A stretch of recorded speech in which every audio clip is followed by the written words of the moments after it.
晚上好，各位，今天我们来扒一个女人的皮，一起把她那张玛丽苏的假面具撕得粉碎。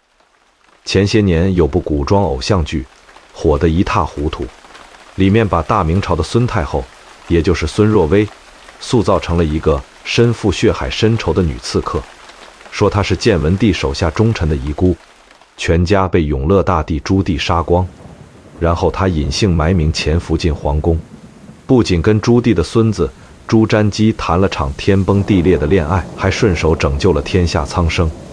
每次看到这种给封建皇帝洗地的垃圾剧情，我都想冷笑。这不仅是在侮辱历史，更是在侮辱那些在封建皇权这台超级绞肉机里，用血肉之躯趟出一条血路的顶级政治玩家。真实的明朝后宫根本没有风花雪月，只有你死我活。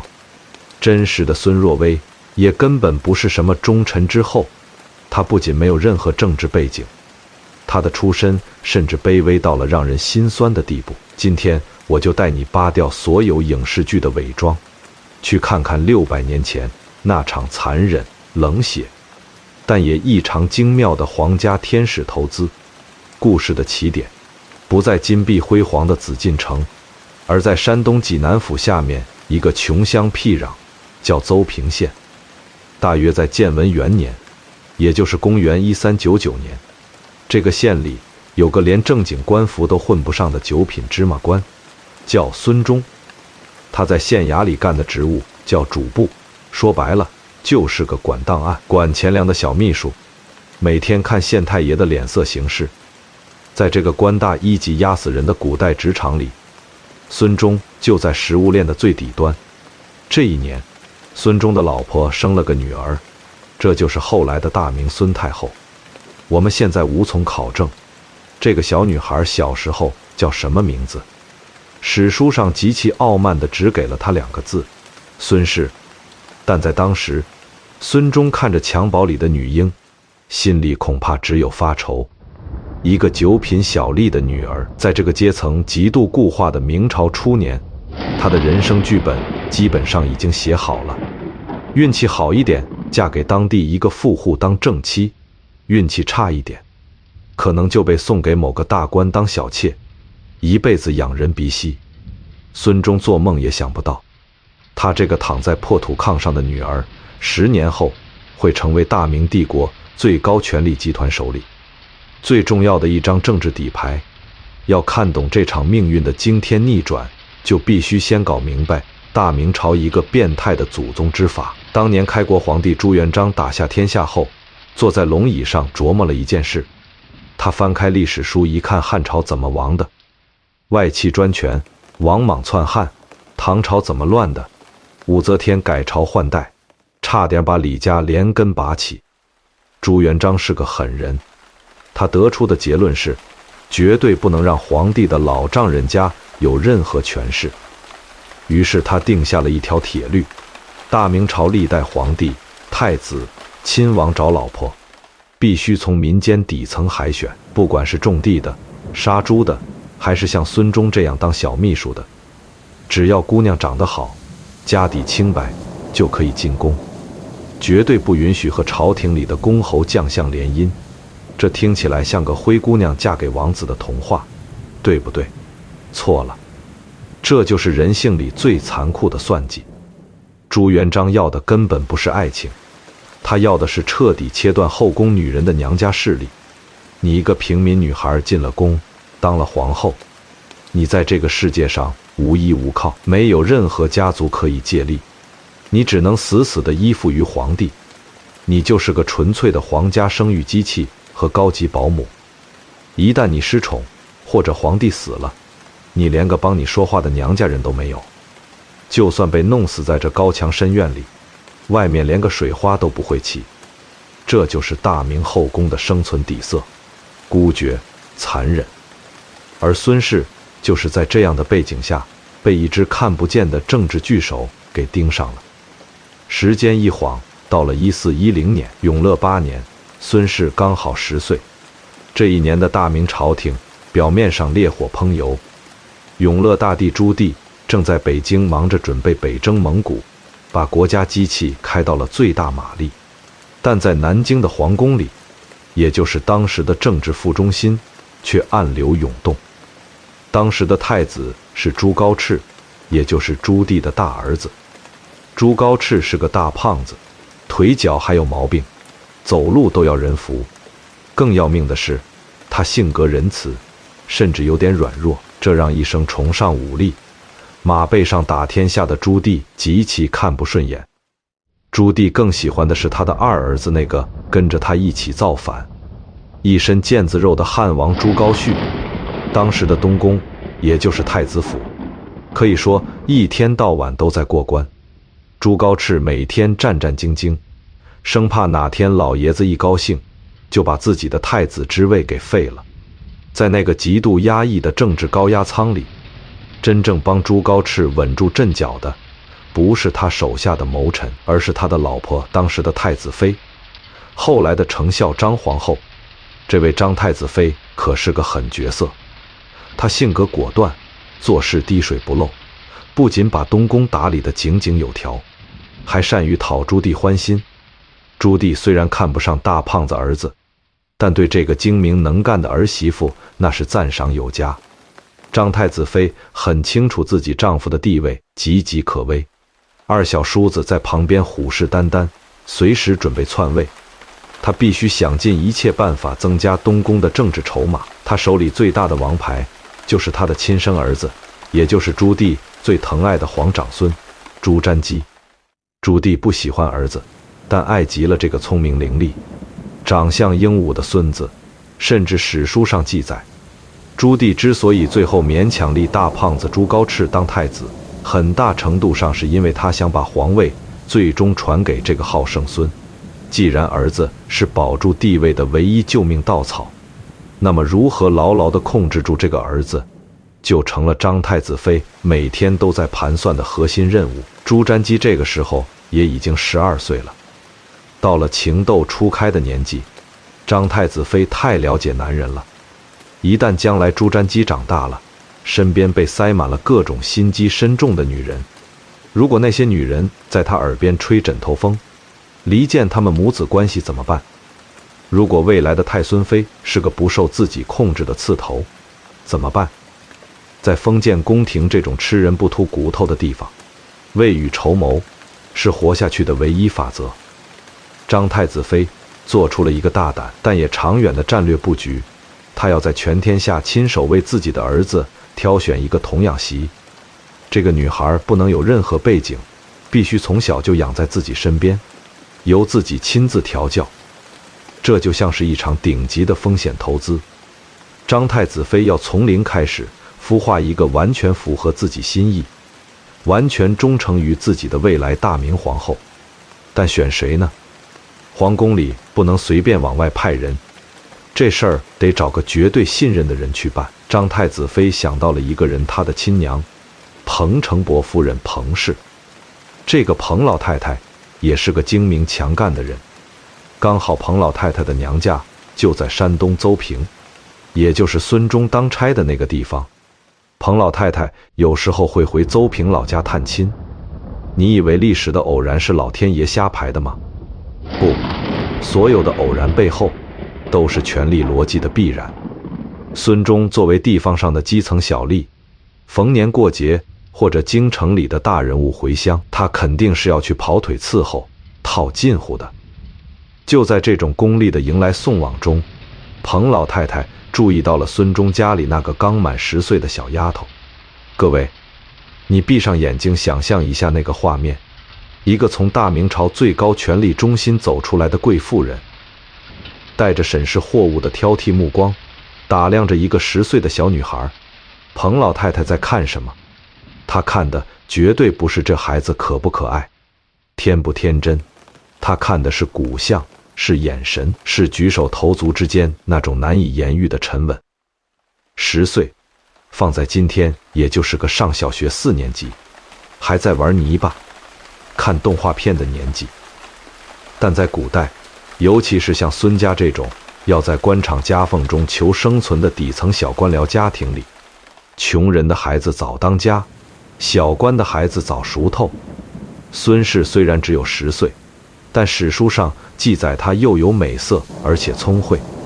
更重要的是，彭老太太在他的眼睛里看到了一种底层出身的孩子特有的那种对命运的顺从和察言观色的本能，这简直是一件完美的政治艺术品胚子。出身卑微，意味着他没有任何可以依靠的势力，只能死死抱住东宫的大腿。长相出众，意味着他有足够的资本去吸引未来的大明皇帝。而那种从小在看脸色中培养出来的机灵，意味着只要稍加调教，他就能在后宫那片黑暗森林里活下来。彭老太太一拍大腿，这笔天使投资投了。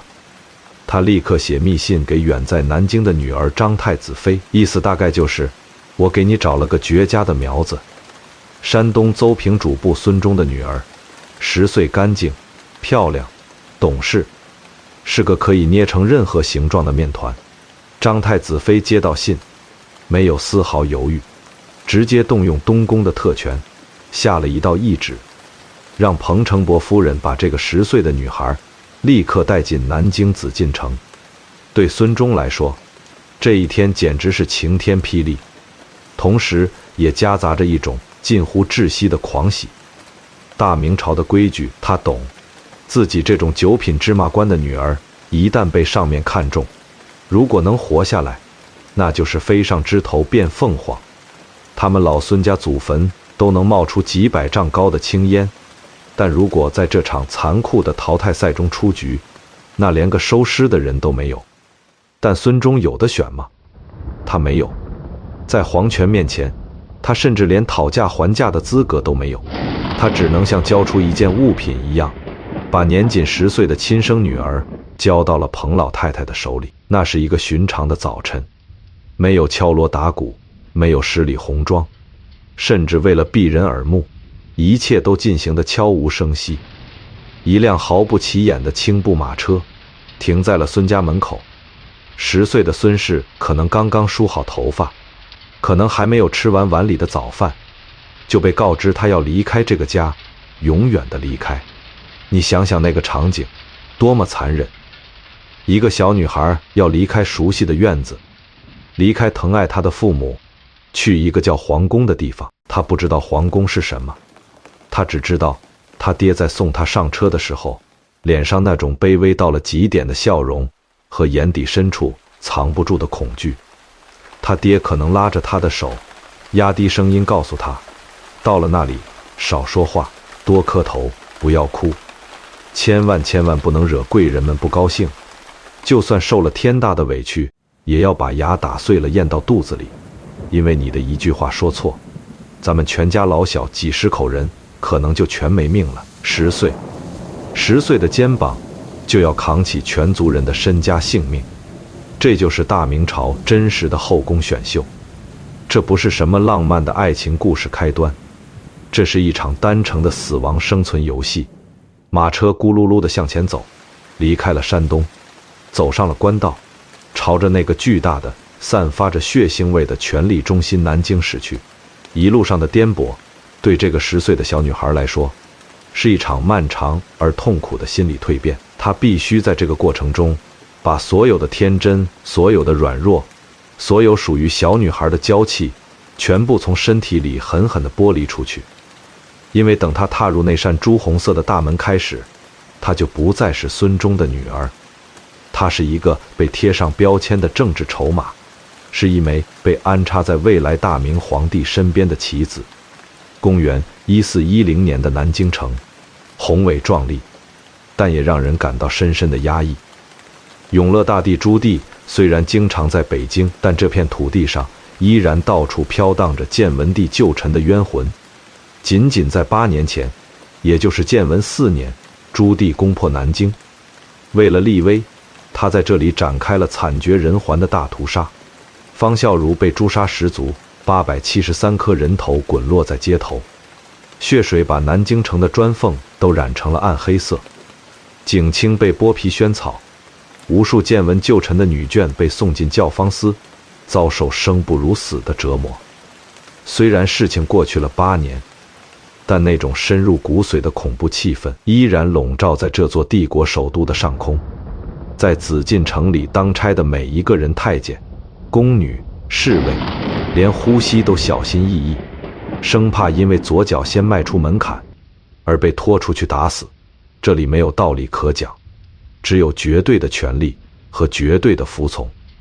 当青布马车最终停在东宫的角门外时，10岁的孙氏在嬷嬷的搀扶下，踩着脚踏下了车。他抬起头，看到的是高耸入云的红色宫墙，像一头张开血盆大口的巨兽，要把他彻底吞噬。他跟着领路的太监穿过长长的幽暗的夹道，听着自己微弱的脚步声在深宫中回荡。他最终被带到了一个宽敞而威严的宫殿里。大殿正中央端坐着一个衣着华贵、眼神锐利的女人，这就是大明朝未来的国母，当时的太子妃张氏。张氏居高临下地看着这个缩在底下瑟瑟发抖的小女孩，她没有说任何嘘寒问暖的废话，她的目光像刀子一样刮过孙氏的脸庞和身段。她要亲自检验一下自己母亲送来的这件所谓物品到底够不够资格参与这场最高级别的政治博弈。而在大殿的一角，一个12岁穿着明黄色锦衣的少年正好奇地打量着这个刚刚走进自己生命的乡下小丫头。这个少年就是大明朝的皇长孙，后来的明宣宗朱瞻基。这一刻，大明朝最传奇也是最惨烈的后宫内卷大戏正式拉开了帷幕。10岁的孙氏跪在冰冷的金砖上，把头深深地低了下去，把所有的恐惧和野心都死死地埋藏在了心底。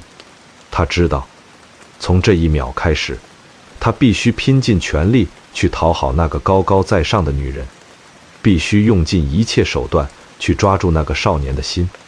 因为在这个吃人的地方，除了向上爬，他没有任何退路。他抬起头，看到了那个主宰他命运的女人。张氏微微点了一下头。就这一个动作，孙氏的10年东宫地狱养成副本正式开启。你千万不要以为童养媳这种身份在古代皇宫里是什么好差事，每天就是陪着小皇孙逛逛花园，扑扑蝴蝶，错得离谱。张太子妃对孙氏的教育，那是全封闭式、高压强度的军事化剥夺与重塑。一个10岁的小女孩被扔进这堵高墙里，她首先要学会的第一件事，不是琴棋书画，而是忘记自己是谁。张太子妃给她配了最严厉的嬷嬷，从每天早上睁开眼睛那一刻起，孙氏的每一个动作、每一个眼神、每一口呼吸都要经过精确的丈量。怎么走路才能裙摆不动？怎么笑才能露出刚好8颗牙齿，却又不显得轻浮？怎么在张太子妃面前回话，才能既表现出恭敬，又显得聪明？这根本不是在养一个儿媳妇，这是在车床上打磨一个精密的政治零部件。你想想看，那个时候的孙氏会经历怎样的心理折磨？夜深人静的时候，他肯定也想家，像山东邹平那个虽然穷，但却能让他自由奔跑的小院子，像他那个9品芝麻官的爹妈。但是他连哭都不敢出声，因为在这座深宫里，哪怕是你睡觉时咬了一下牙，第2天都可能传到张太子妃的耳朵里。他必须把所有的恐惧、委屈和童真一点一点地从血肉里剔除出去。他学会了察言观色，学会了把所有的真实情绪深深地掩埋在一张温婉贤淑的面具之下。而在这个过程中，唯一能给他带来一丝光亮的，就是那个被他视为终极攻略目标的少年皇长孙朱瞻基。朱瞻基的日子其实也不好过，你别看他是大明朝未来的继承人，但他的压力大得惊人。他的爷爷是那个马上得天下、杀人如麻的永乐大帝朱棣。朱棣对这个孙子寄予厚望，从小就把他带在身边，甚至带他去漠北打蒙古人。让他亲眼看着刀砍在人脖子上飙出的鲜血，让他学习最冷酷的帝王心术。而朱瞻基的亲爹太子朱高炽却是个因为身体肥胖、性格人弱而天天被朱棣嫌弃的倒霉蛋。朱瞻基夹在强悍的爷爷和懦弱的父亲之间，每天都在走钢丝。他的精神世界是极度紧绷的，随时处于崩溃的边缘。这个时候，他回到了东宫，看到了孙氏。这就是张太子妃最恶毒也最精妙的算计。他太懂男人了，尤其是一个长期处于高压状态下的皇权继承人。朱瞻基在外面见惯了勾心斗角，见惯了血肉横飞，他回到家绝对不需要一个同样满肚子心眼，或者天天给他讲女德大道理的女人。他需要的是什么？是极度的温柔，是毫无保留的顺从，是一个完全属于他、全心全意仰视他的避风港。孙氏完美地扮演了这个角色。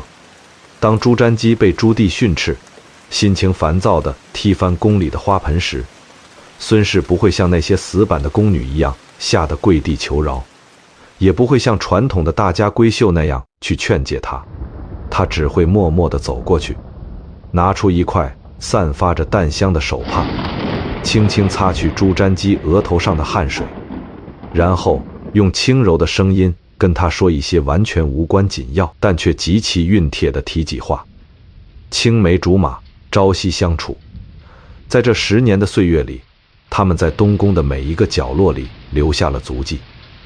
孙氏不仅仅是朱瞻基的玩伴，更是他的心理医生，他的情绪垃圾桶，他在这座冰冷紫禁城里唯一的一丝人情味儿。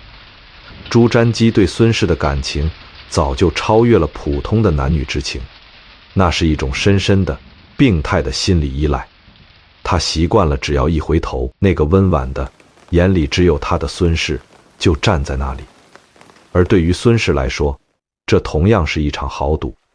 他所有的青春，所有的隐忍，都压在了这个男人的身上。他很清楚，只要牢牢抓住了朱瞻基的心，再加上婆婆张太子妃的鼎力支持，大明朝未来皇后的宝座，那个母仪天下的凤座，已经是他的囊中之物。这已经是东宫里公开的秘密，所有人，包括太监、宫女、朝廷里站队的大臣，都在等待着那场顺理成章的大婚。孙氏甚至可能在无数个深夜里偷偷幻想过自己穿上正红色皇后吉服，接受百官朝拜的辉煌场景。但历史的转折往往就藏在那些最不起眼的角落里，随时准备给你致命一击。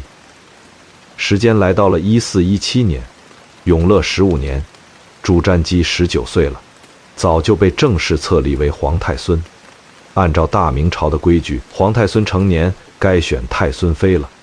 东宫上下喜气洋洋，张太子妃甚至已经开始让人偷偷比对孙氏的尺寸，准备大婚礼服了。在所有人看来，这不过就是个过场。皇太孙妃的人选，除了跟皇太孙青梅竹马10年的孙氏，还能有谁？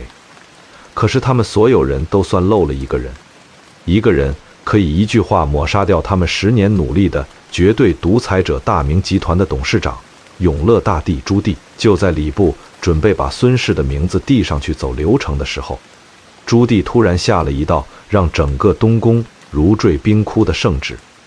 老爷子大笔一挥，说：“不用选了，太孙妃的人选我已经定好了，是济宁百户胡荣的第3个女儿，名叫胡善祥。”这道圣旨一出，整个东宫都炸了。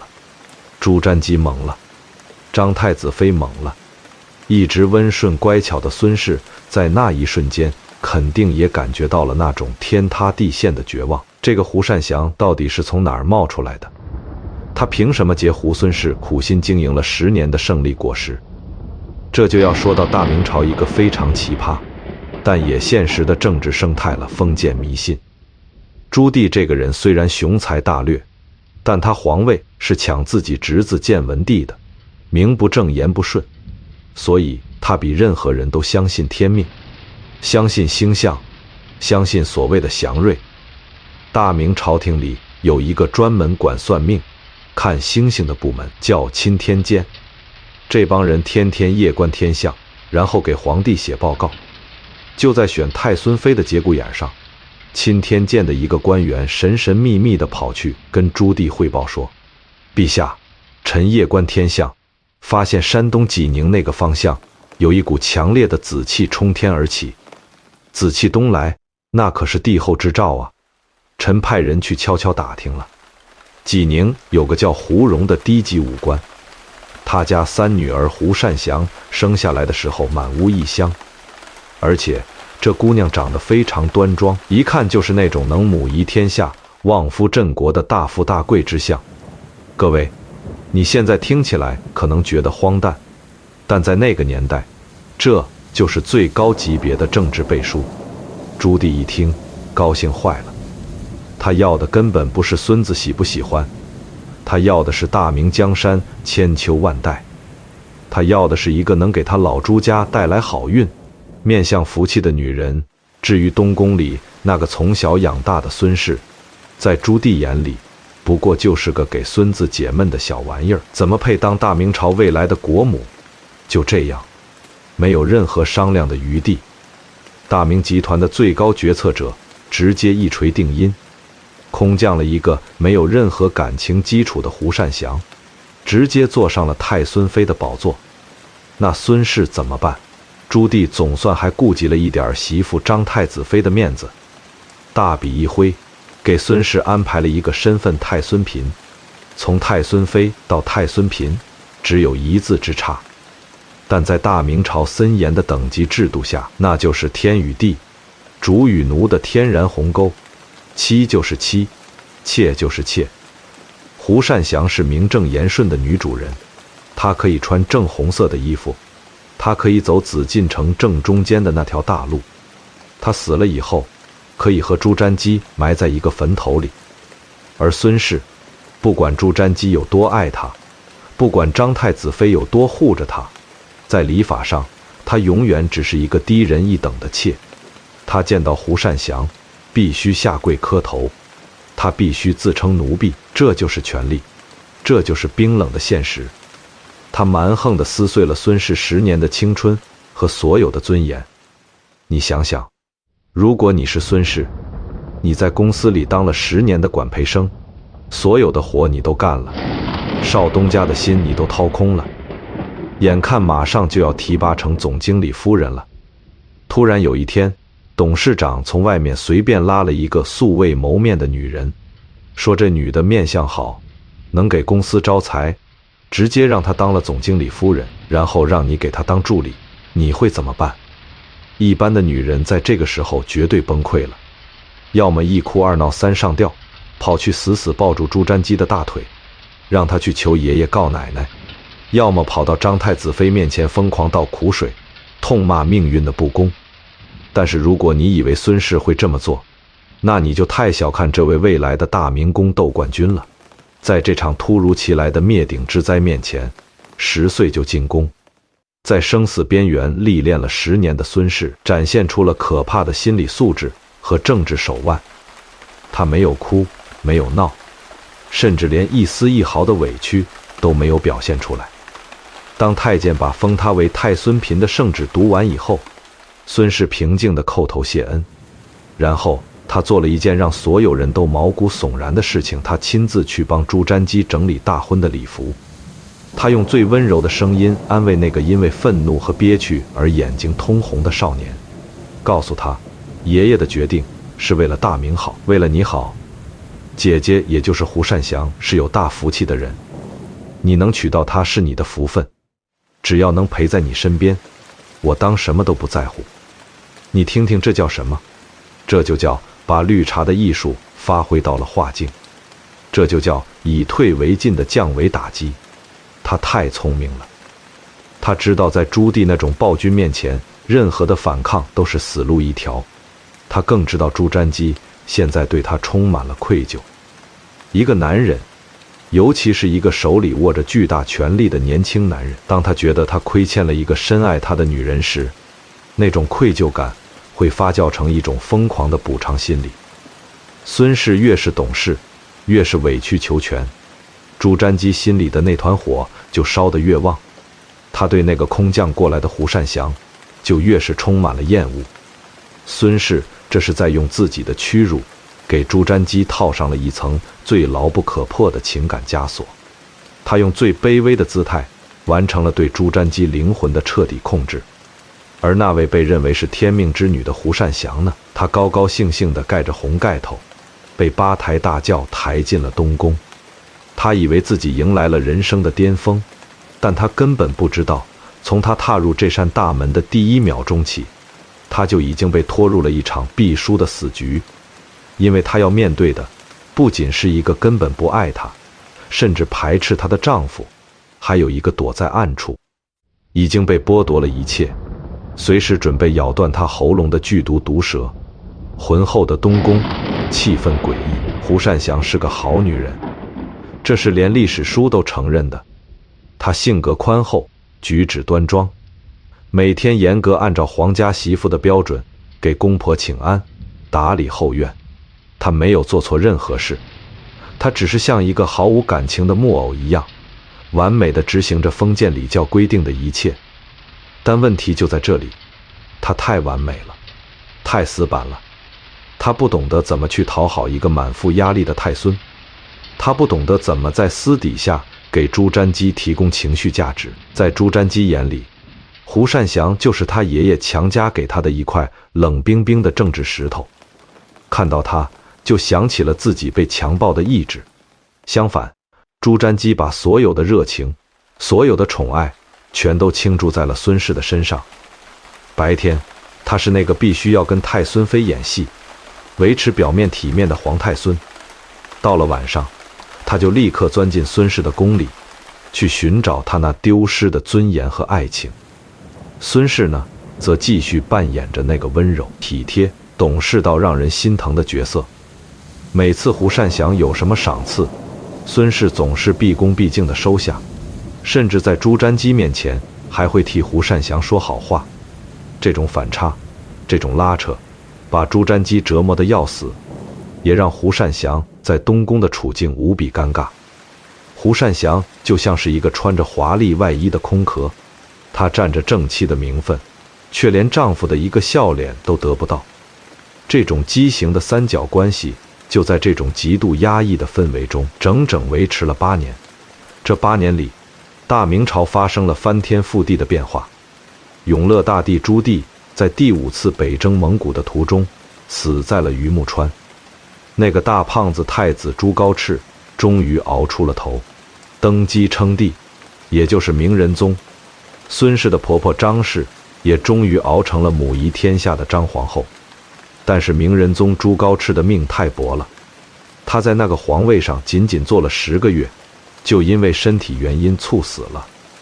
大明朝的权力权杖终于在这个极具戏剧性的历史节点上交到了朱瞻基的手里。公元1426年，28岁的朱瞻基正式登基，史称明宣宗，媳妇熬成婆，孙子当了爷。朱瞻基一坐上那张至高无上的龙椅，他脑子里冒出的第一个强烈的念头就是要补偿他，要疯狂地补偿那个被他委屈了8年，默默忍受了8年的女人孙氏。按理说，新皇登基第一件事就是册封后宫，这本来是个走流程的事。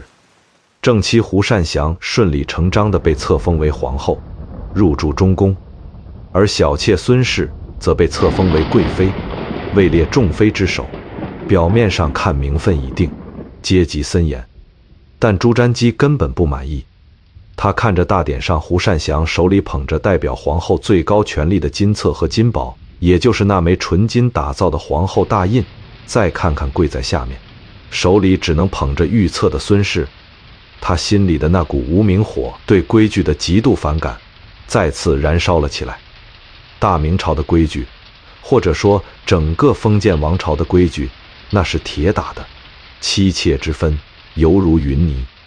皇后那是天下之母，她有金册，有金宝，这叫册宝双全。而贵妃说破了天，也就是个高级小老婆。按照祖制，只能发金册，绝对不可能有金宝。没有金宝，你就算再受宠，你在法理上也是个没有签字权的附属品。朱瞻基不干了，他要把这该死的祖制撕开一个口子。他把礼部尚书叫到跟前，用一种不容置疑，甚至带着点流氓气息的口吻下了一道圣旨。他说：孙贵妃伺候朕这么多年，劳苦功高，光给个金册太寒酸了。你们礼部去库房里找块金子，再给孙贵妃打一块金宝出来。礼部尚书一听，吓得当场就跪地上了，冷汗顺着额头就往下流。这叫什么事啊？皇上，这不合规矩啊！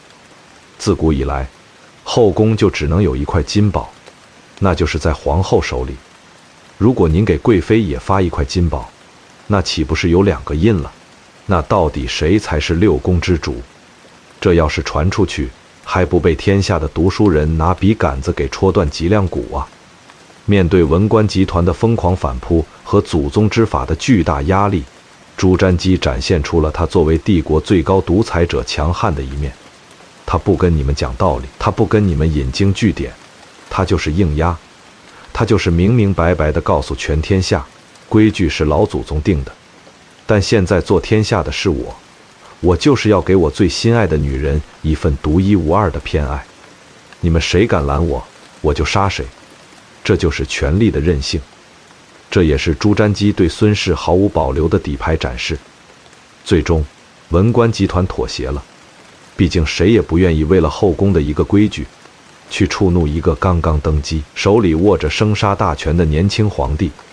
几个月后，一枚代表着大明朝最高魄力，也代表着对原配皇后极致羞辱的贵妃金宝，被送到了孙氏的手里。这就是明朝历史上著名的贵妃有宝事件。从此以后，大明朝的贵妃才有了专属的印章，而这一切的始作俑者就是孙氏。当孙氏伸出手，抚摸着那块冰冷而沉重的纯金印章时，他脸上的表情一定是非常精彩的。这不仅仅是一块金子，这是朱瞻基对他10年隐忍的最高奖赏，更是他向皇后宝座发起的第一次猛烈的冲锋。他用这块金宝狠狠地扇了胡善祥一个耳光，向整个后宫宣告：名分算什么？老天爷的安排算什么？在这座紫禁城里，皇帝的宠爱才是唯一的通行证。但是孙氏很清楚，光有皇帝的宠爱和一块破例的金印，是绝对不可能把胡善祥从皇后宝座上拽下来的。胡善祥没有犯任何错，他温良恭俭让，连文武百官都挑不出他半点毛病。要在封建社会废掉一个无过错的皇后，那简直比登天还难，那是要动摇国本的。更何况孙氏此时还有一个致命的硬伤，这也是整个大明后宫最核心的任务，更是悬在他和胡善祥头顶上的一把达摩克利斯之剑，那就是生儿子。没有儿子，所有的恩宠都像是在沙滩上建城堡，海浪一拍就散了。而就在这场疯狂的生育内卷中，紫禁城里爆发了一场无比惊悚，连正史都不敢详细记载的终极罗生门。孙氏为了那个皇后的宝座，为了彻底弄死胡善祥，即将踏出那条最黑暗也最血腥的底线。这条底线就是大明宫廷里最隐秘、最骇人听闻的4个字：借腹生子。其实你仔细想想，大明朝的后宫制度，那就是一个残酷的生育考核场。不管是皇后还是妃子，你的终极价值，甚至是你活下去的唯一指望，就是生出一个带板的皇位继承人。宣德元年，也就是1426年，朱瞻基当了皇帝。这个时候他28岁，放在今天，28岁可能还在大城市里打拼，连首付都没攒够。但在古代，一个28岁的皇帝如果还没有儿子，那叫动摇国本，那是一件恐怖的事情。胡善祥作为正牌皇后，压力大的能把人逼疯。他没日没夜的烧香拜佛，吃各种偏方，结果肚子就是不争气，只生了2个女儿。这个时候的胡善祥，在整个后宫的处境，就像是一个占着茅坑不拉屎的部门经理，手底下的员工在看他笑话，大老板朱瞻基更是看他横竖不顺眼。而另一边的孙贵妃，这个时候也是急得像热锅上的蚂蚁。虽然她手里握着破例打造的金宝，享受着皇帝毫无保留的偏爱，但她比谁都清楚，没有儿子，这一切都是空中楼阁。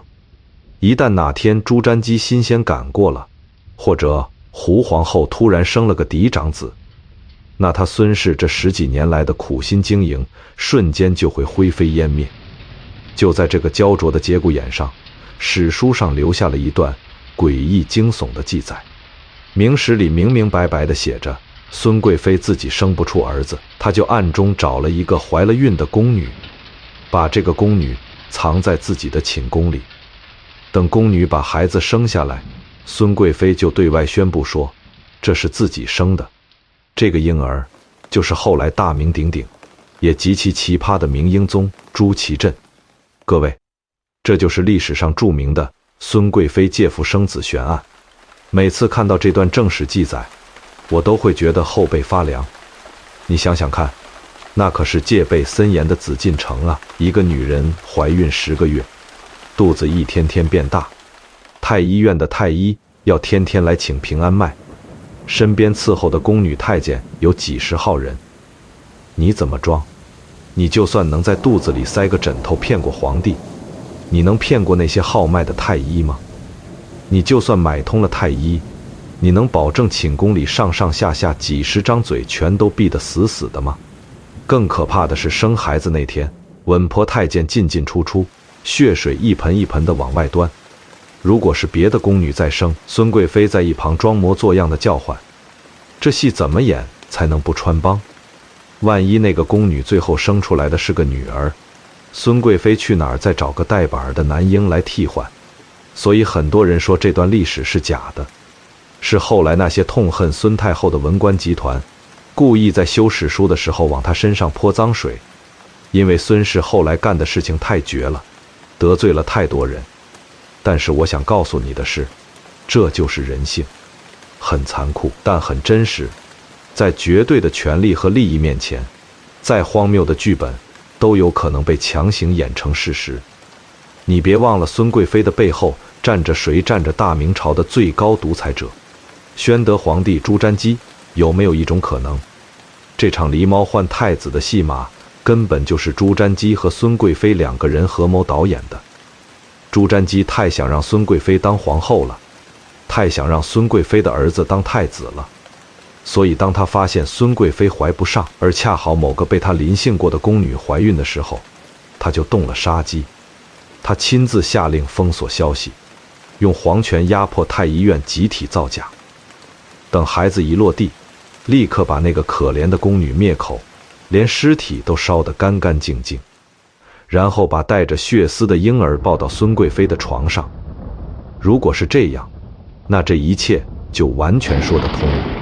在这座皇宫里，只要皇帝想让你怀孕，你就算是个石头，也能蹦出个孙悟空来。太医敢说半个不字吗？直接满门抄斩。宫女太监敢走漏半点风声吗？直接凌迟处死。在皇权的绝对暴力碾压下，所有的逻辑漏洞都不复存在，剩下的只有冰冷的利益交接，不管是真生还是假借。宣德2年11月，孙贵妃的寝宫里确实传出了一阵响亮的婴儿啼哭声。大明朝的皇长子降生了。当太监把这个天大的喜讯传到前朝的时候，朱瞻基高兴的简直要发疯了。他29岁，终于当爹了。他不仅当了爹，而且给他生儿子的还是他这辈子最心爱的女人。这对于朱瞻基来说，简直就是老天爷给他安排的最完美的剧本。他大笔一挥，直接大赦天下。你看看这待遇，这可是正牌皇后生嫡长子才有的牌面。朱瞻基就是要用这种近乎疯狂的庆祝方式向全天下宣告，这个孩子就是他心目中唯一的继承人。孩子出生才刚刚满4个月，朱瞻基就迫不及待地干了一件震惊朝野的事，他下旨把这个还在吃奶的婴儿正式册立为皇太子。各位，4个月啊，连路都不会走，连话都不会说，直接就被按在了大明帝国第1顺位继承人的宝座上。这背后传递出的政治信号很明确，也很残忍。母凭子贵，子凭母贵。朱瞻基这一招就是在为孙贵妃彻底扫平通往皇后宝座的最后一道障碍。既然太子的生母是孙贵妃，那正牌皇后胡善祥算什么？她在这个后宫里彻底变成了一个多余的人，一个刺眼的政治笑话。真正的杀戮往往是不见血的。有了儿子撑腰，孙氏终于露出了他隐藏了10几年的獠牙。他不需要再装什么温婉贤淑了，他要逼宫，他要胡善祥彻底滚蛋。但是废后哪有那么容易？大明朝的文官集团那可是一群茅坑里的石头，又臭又硬。他们天天抱着圣贤书，满脑子都是纲常伦理。在他们看来，胡善祥没有任何过错，凭什么废了人家？就因为人家没生儿子。没生儿子你可以慢慢生啊，再不行你可以把孙贵妃的儿子过继给皇后，这在古代叫嫡子，也是合法的。你凭什么直接把正妻给休了？朱瞻基知道要强行废后，阻力大得难以想象。这个时候，朝廷里的核心权力圈是著名的3杨内阁，杨士奇、杨荣、杨溥这3个老头子，那都是经历过3朝的老狐狸，个个人精。朱瞻基为了探探口风，特意把这几个内阁大臣，还有英国公章府这些军方大佬，全都叫到了一个小黑屋里，开了一场隐秘的闭门会议。朱瞻基愁眉苦脸地跟这帮大臣说：“各位爱卿啊，朕心里苦啊！胡皇后结婚这么多年，一直生不出儿子，而且她身体还不好，天天生病。朕看她实在是不堪国母的重任啊！朕想换个皇后，你们看怎么办？”这话说的，简直就是职场里最典型的渣男老板的洗脑打压话术。明明是自己想提拔小三上位，非要给正妻扣上一顶能力不足、身体不好的帽子。杨士奇这帮老狐狸一听，心里跟明镜似的，这哪是来跟我们商量啊？这分明是来通知我们的。但是文臣的骨气不能丢，杨士奇马上站出来，硬邦邦地顶了一句：“皇上，皇后乃天下之母，没有大过错，绝对不能轻言废立。”汉朝的宋弘说过：“糟糠之妻不下堂。”您要是这么干，那是要被写进史书里骂昏君的。朱瞻基一听，脸就沉下来了。这帮老顽固简直是不识抬举，但是他又不能直接把这帮大臣全杀了，毕竟大明朝的机器还得靠他们运转，硬的不行，那就来软的。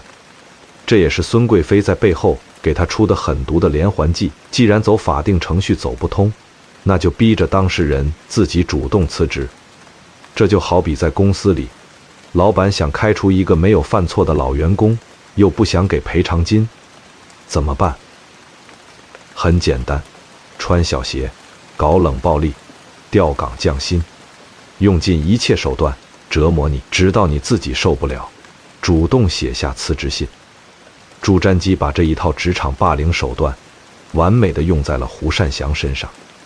从那以后，胡皇后的寝宫彻底变成了冷宫，朱瞻基再也没有踏进去半步，所有的赏赐，所有的体面全都被剥夺了。不仅如此，朱瞻基还3天2头派太监去胡皇后那里传旨，话里话外全是指责。今天说你没管好宫女，明天说你礼仪不周全。更恶毒的是，太监还会故意在胡皇后面前绘声绘色地描述皇上有多么宠爱孙贵妃，太子有多么可爱，这就是杀人诛心啊！胡善祥虽然性格宽厚，但他也是个活生生的人，他也有自尊。他每天生活在这种极度压抑、极度绝望的环境里，看着自己名义上的丈夫和别的女人出双入对，看着那个不属于自己的孩子被封为太子，他的精神一点一点地崩溃了。其实在这个过程中，胡善祥不是没有想过求救，他唯一的希望就是他的婆婆当年的张太子妃，现在的张太后。张太后是个明白人，她一直都很喜欢胡善祥的端庄贤淑，也一直都在暗中压制着孙氏的野心。但是张太后现在也老了，她虽然是太后，但真正的权力掌握在皇帝儿子手里。面对儿子近乎疯狂的坚持，面对孙氏手里已经抱着的那个大明朝唯一的皇位继承人，张太后妥协了。她选择了闭上眼睛，任由儿子去折腾。因为在皇家，血脉传承永远大于一切伦理道德。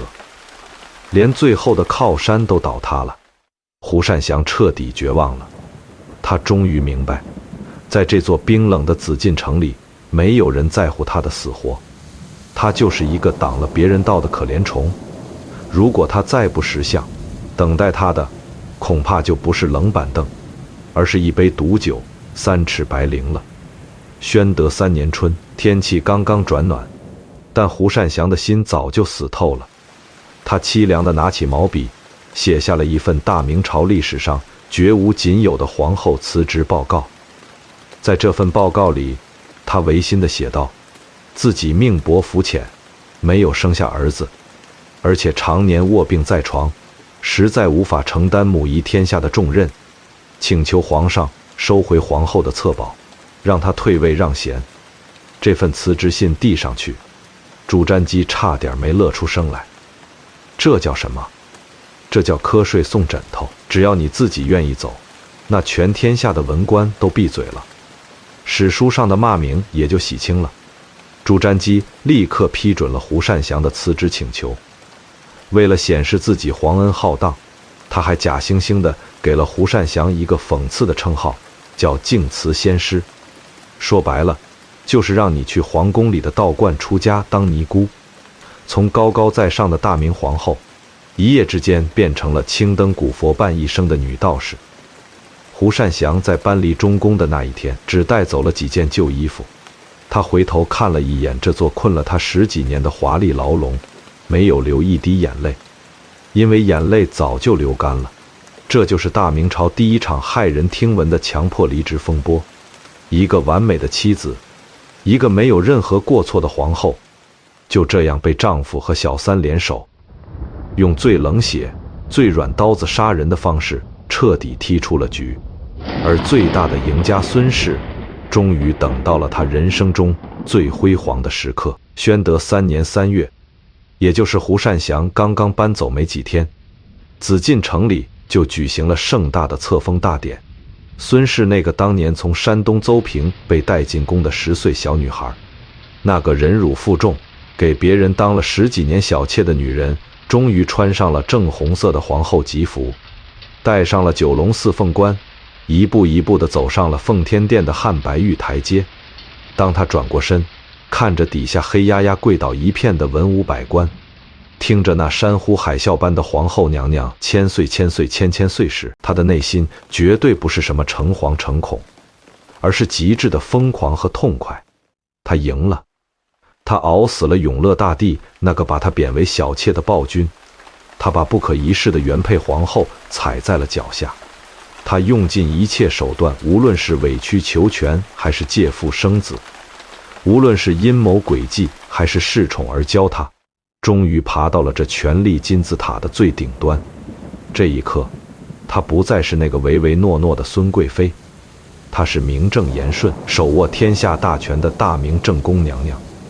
可是命运这个东西就像是一个残忍的编剧，就在孙氏以为自己已经拿到了大女主的爽文剧本，可以安安稳稳地和朱瞻基白头偕老，看着儿子顺利接班的时候，老天爷突然给他开了一个恶毒的玩笑。这座用鲜血阴谋和无尽的算计堆砌起来的权力王座，根本没有那么好做。孙氏屁股还没坐热，一场足以让整个大明帝国灰飞烟灭的超级大风暴就已经在暗中酝酿了。他将面对的不再是后宫里女人之间的争风吃醋，而是真刀真枪的亡国危机，是几十万大军的灰飞烟灭，是他那个千辛万苦弄来的宝贝儿子被胡人的铁骑像狗一样拴在马脖子上的奇耻大辱。大明朝的天就要塌了，而亲手把这天捅破的，就是他和朱瞻基视为掌上明珠的那个好大儿。接下来的历史走向将彻底撕裂孙氏所有的体面。宣德10年正月初3，这件撕裂一切体面的天塌大祸毫无预兆地降临了。那个给孙氏撑起整片天空，为了他不惜对抗全天下文官集团，亲手把他推上大明权力巅峰的男人宣德皇帝朱瞻基，突然毫无征兆地驾崩了，年仅38岁，正值壮年，正是大明朝整个国家机器运转的最巅峰、最完美的黄金时代。他就这么两眼一闭，撒手人寰了。当太监总管跌跌撞撞地跑进后宫，把这个噩耗告诉孙氏的时候，我估计孙氏当时整个人是天旋地转的。他这个时候才30多岁，正是女人一生中最风光、最成熟的年纪。他刚刚坐稳了皇后的宝座，还没来得及好好享受母仪天下的威风，他最大的靠山大明集团唯一的绝对控股人塌了。你想想看，在古代封建后宫，一个女人最大的悲哀是什么？不是失宠，而是你刚刚把所有的竞争对手都踩死，刚刚把所有的筹码都推上牌桌，赢下了全局，庄家突然掀桌子不玩了。按照老朱家的规矩，皇帝死了，后宫那些没有生育过的妃子是要殉葬的，也就是活生生的被逼着上吊或者灌下毒药，然后塞进棺材里去地下继续伺候皇帝。孙氏因为生了，或者说名义上生了太子朱祁镇，他逃过了这恐怖的一劫，但是活下来并不意味着他就能立刻呼风唤雨。按照正常的剧本，皇帝死了，9岁的太子朱祁镇顺理成章地登基当小皇帝。既然皇帝是个毛孩子，那孙氏作为亲妈，作为皇太后，是不是就可以垂帘听政，直接接管大明帝国的最高权力了呢？如果你这么想，那你就太低估大明朝那复杂而又变态的权力制衡机制了。就在孙氏准备换上太后朝服，走向奉天殿发号施令的时候，一尊真神，一座他根本无法逾越的大山，死死地挡在了他的面前。这个人就是她的婆婆，刚刚晋升为大明朝第1位太皇太后的张氏，也就是当年在东宫一手把10岁的孙氏调教出来的那位厉害的女强人。张太皇太后是个什么级别的人物？她是大明朝3代帝王背后的定海神针。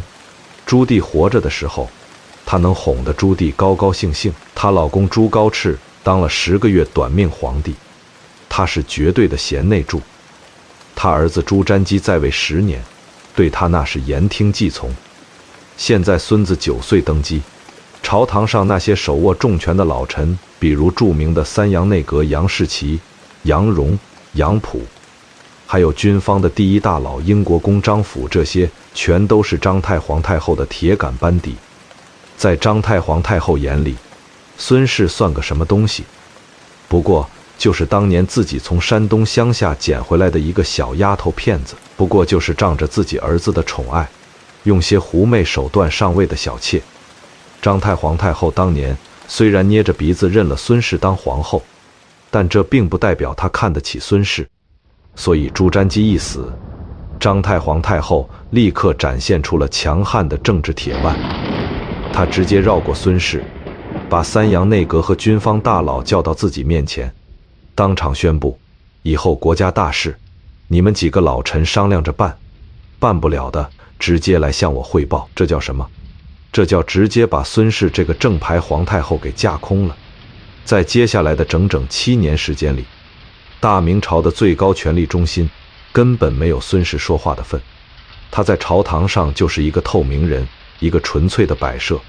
换做一般的女人，眼看着到手的权力飞了，肯定要在后宫里作妖，或者私下里去联络朝臣，企图夺权。但是孙氏没有。这个女人最可怕的地方就在于她的隐忍能力和清醒的政治头脑。她知道自己现在的斤两，她知道如果在张太皇太后这个满级大佬面前玩弄权术，那就是找死。于是孙氏立刻切换了生存模式，重新戴上了当年在东宫当童养媳时的那副面具。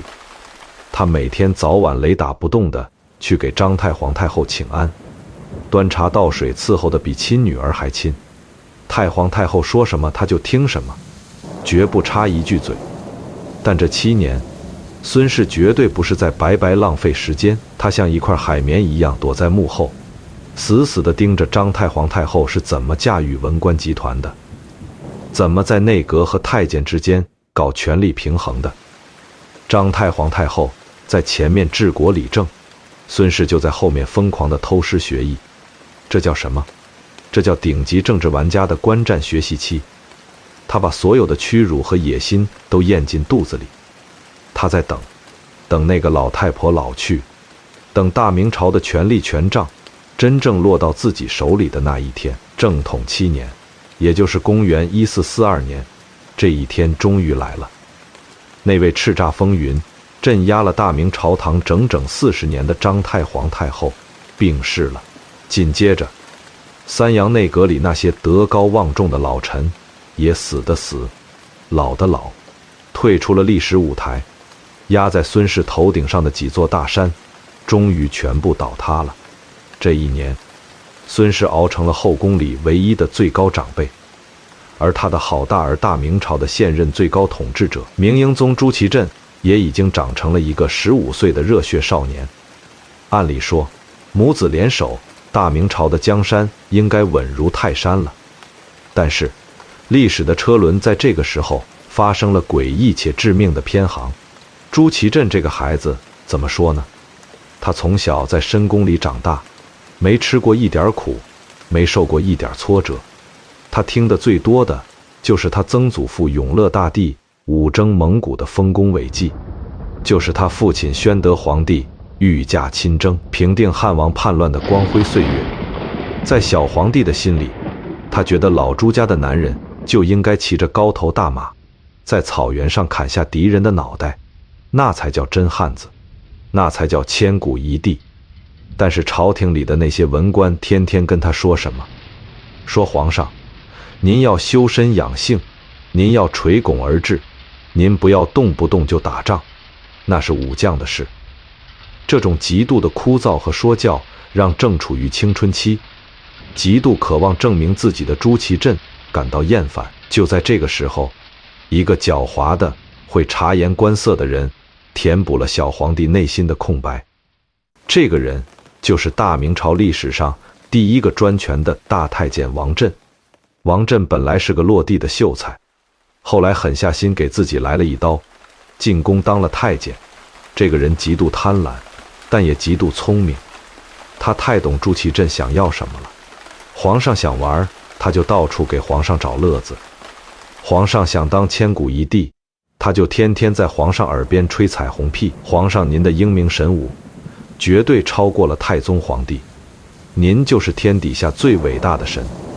在王振的疯狂洗脑下，朱祁镇彻底飘了，他觉得自己无所不能。而孙太后呢？这个时候，她犯下了一个致命的错误。她虽然懂政治权谋，但她毕竟是个长期生活在深宫里的女人，她对外部世界的残酷，对战争的血腥完全没有概念。她看到儿子和王振亲近，觉得王振不过就是个逗儿子开心的奴才，也就没有强行去制止他。他根本不知道，就是这个他看不上眼的死太监，即将把他的儿子，把整个大明帝国推进万劫不复的无底深渊。正统14年，也就是公元1449年，大明朝东北边境的瓦剌人，也就是当时的蒙古部落，在他们的首领也先的带领下，悍然撕毁了和平协议，兵分4路，大举入侵大明边境。边关的告急文书像雪片一样飞向北京城，满朝文武震惊了。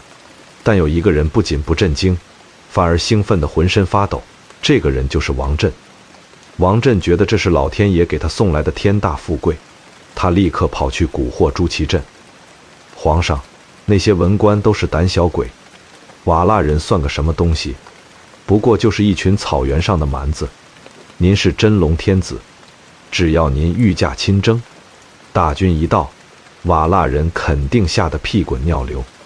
这可是您建立不世之功，彻底超越祖宗的绝佳机会啊！22岁的朱祁镇脑子一热，热血上涌，想都没想，直接拍板干了。朕要御驾亲征，朕要像曾祖父一样去草原上建功立业。这个决定一出来，整个朝廷直接炸锅了。兵部尚书旷野、户部尚书王佐这些6部9卿全都跪在奉天殿外面，哭天抢地，死死拉住皇帝的衣服，求他千万别去打仗。打仗不是儿戏啊！大明朝成平已久，军队的战斗力早就不是当年永乐大帝时候的样子了。皇上您金尊玉贵，万一有个闪失，大明朝可就完了。但是被王振彻底洗脑的朱祁镇根本听不进去任何人的劝告，他觉得这帮文臣就是在嫉妒他即将建立的盖世奇功。那么在这个关键的生死时刻，作为后宫最高掌权者的孙太后，她在干什么？史书上对此记载的非常模糊，只是轻描淡写的说，孙太后也曾劝阻，但是我们从来看，她并没有动用自己作为太后的最高否决权。为什么？因为这也是人性。在孙太后的潜意识里，她也希望自己的儿子能成为一个像他父亲、像他曾祖父那样威风凛凛的雄主。她也觉得大明朝50万精锐大军去打一个小小的瓦剌部落，简直就是杀鸡用牛刀，能出什么事？就当是让儿子出去旅个游，镀个金，刷个战绩罢了。这是孙太后这一生中下过的最错、最愚蠢，也是代价最惨重的一步棋。她放任自己的好大儿带着大明朝最精锐的50万大军，带着朝廷里几乎所有的核心文武大臣，浩浩荡荡地走出了居庸关，走向了那个叫土木堡的死亡坟场。出发的时候，旌旗蔽日，金鼓齐鸣。朱祁镇穿着金光闪闪的铠甲，觉得自己就是天下无敌的战神。可仅仅不到1个月之后，这支大明朝最后的底牌就遭到了毁灭性的打击。这1个月里发生了什么？简直是一场荒诞到了极点的黑色喜剧，更是大明军人的一场终极噩梦。王振这个连兵书都没看过的死太监，竟然成了这50万大军的实际最高指挥官。他不仅瞎指挥，为了炫耀自己的威风，他还强行改变行军路线，带着大军在草原上像没头苍蝇一样乱转。天降大雨，粮草断绝，50万大明精锐被折腾得疲惫不堪，士气全无。等他们跌跌撞撞地退到一个叫土木堡的没有水源的破土包上时，瓦剌人的几万骑兵已经像狼群一样把他们死死地包围了。瓦剌首领也先，那可是个在死人堆里爬出来的顶级战术大师，他没有急于进攻，他就是围着断了明军的水源。2天2夜，50万明军在这没有一滴水的土包上渴得嗓子冒烟，甚至有人开始喝战马的尿。等明军的精神彻底崩溃的时候，也先下达了总攻的命令。那根本不是一场战争，那是一场单方面的血腥屠杀。瓦剌人的骑兵像黑色的海啸一样冲入明军的大营，失去了指挥。饿得拿不动刀的明军像被割麦子一样成片成片的倒下，鲜血染红了土木堡的泥土，尸体堆积如山，大明朝最顶级的武将勋贵集团英国公张府、泰宁侯陈莹等等几十个开国功臣的后代全部战死沙场，兵部尚书旷野、户部尚书王佐等50多名朝廷核心高官全部死在乱军之中。那场面简直就是大明集团的整个董事会和高管团队被敌人一颗炸弹直接团灭。而那个一心想当千古一帝的朱祁镇呢？他穿着那身华丽的龙袍，呆呆地坐在地上，身边全是死尸和残肢断臂。他完全被这地狱般的场景吓傻了。直到瓦剌人的弯刀架在了他的脖子上，他才反应过来自己成了大明朝建国以来第一个被异族活捉的皇帝。当土木堡全军覆没，皇帝被俘的惊天惨败传回北京城的时候，整个大明帝国的首都瞬间陷入了末日般的恐慌。街头巷尾全是带笑哭丧的家属，朝堂之上，那些侥幸留在京城的底层官员吓得面如土色，浑身发抖。这已经不是天塌了，这是连地火都喷出来了。50万大军没了，国家机器的核心高管死绝了，连大老板都被人抓去当了肉票。而城外瓦剌人的铁骑随时可能杀到北京城下。在朝廷的紧急会议上，场面彻底失控。翰林院侍讲徐有贞，也就是后来那个阴险的小人，跳出来大声疾呼说：星象变了，大明气数已尽，留在北京就是等死。我们必须赶紧收拾金银软系，把国都迁到南方的南京去，只有逃跑才能保命。这番话一出来，很多人都在附和。迁都逃跑，这似乎是当时最理智也是最符合人性的选择。毕竟命都没了，还要什么江山？但是在这个国家即将四分五裂、彻底崩盘的生死存亡之际，有一个伟大的男人站了出来，兵部侍郎于谦。他厉声怒喝，那声音就像是一道惊雷，直接劈在了奉天殿的砖石上。提议南迁的人该当斩首，京师是天下的根本，只要一动，大事就全完了。宋朝南渡的惨剧，难道你们忘了吗？于谦的硬气暂时镇住了朝堂，但是于谦只是个兵部侍郎，他手里没有兵权，他更没有决定国家最高命运的合法授权。在这个皇权至上的年代，皇帝不在了，唯一能在这个时刻代表大明帝国最高意志，能够拍板做出最终决定的人只有一个，那就是身居后宫、刚刚经历了丧子之痛的孙太后。我们把镜头推向后宫，看看这个时候的孙太后在干什么。这几天对孙氏来说，绝对是她这辈子最黑暗、最痛苦的至暗时刻。她是个政治家，但她首先是个母亲。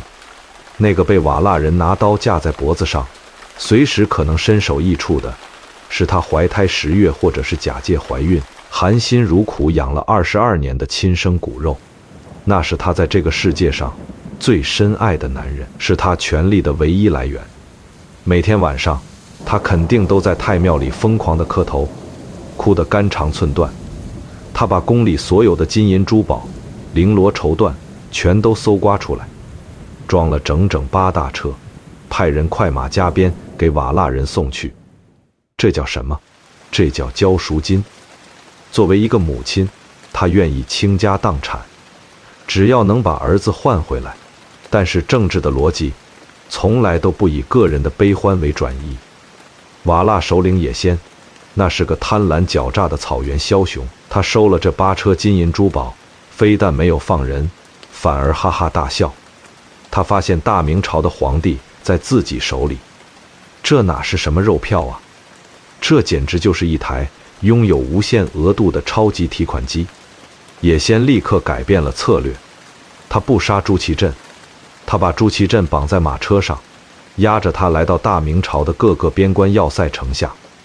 也先让朱祁镇在城下喊话：开门，我是大明皇帝，赶紧把城门打开，把粮食和武器都交出来。这招太毒了，守城的明军将领都快疯了。开门吧，那就是引狼入室，叛国投敌。不开门吧，上面站着的是自己的最高主子，皇上在城下喝风吃土，你敢用大炮轰他吗？大明朝的边防系统因为这个活着的皇帝陷入了彻底的瘫痪，野先的如意算盘打得非常响，他要挟天子以令诸侯，他要用朱祁镇这个超级筹码，一路敲诈勒索，直接兵不血刃地拿下北京城，甚至吞并整个大明帝国。这个险恶的局势很快就摆在了孙太后的案头。当孙太后看着兵部送来的紧急军情，看着野先得寸进尺的疯狂敲诈时，她陷入了痛苦的深渊。一面是她的亲生儿子正在冰天雪地里受苦受难，随时可能被撕票；另一面是她丈夫朱瞻基留下来的大明江山，是这亿万黎民百姓，是老朱家的祖宗基业。救我儿子，就要被瓦剌人无休止的敲诈，大明朝可能会被一点点吸干鲜血，最后亡国灭种。不救儿子，难道眼睁睁地看着他死吗？在这个二选一面前，如果孙氏只是一个普通的农村妇女，或者是一个满脑子都是母爱的深宫怨妇，她肯定会不顾一切地选择妥协，选择把大明朝的国库全部搬空去换儿子的命。但是大家别忘了，孙氏是当年在残酷的政治斗争中熬死了所有对手，踏着血路走上权力巅峰的顶级政治玩家。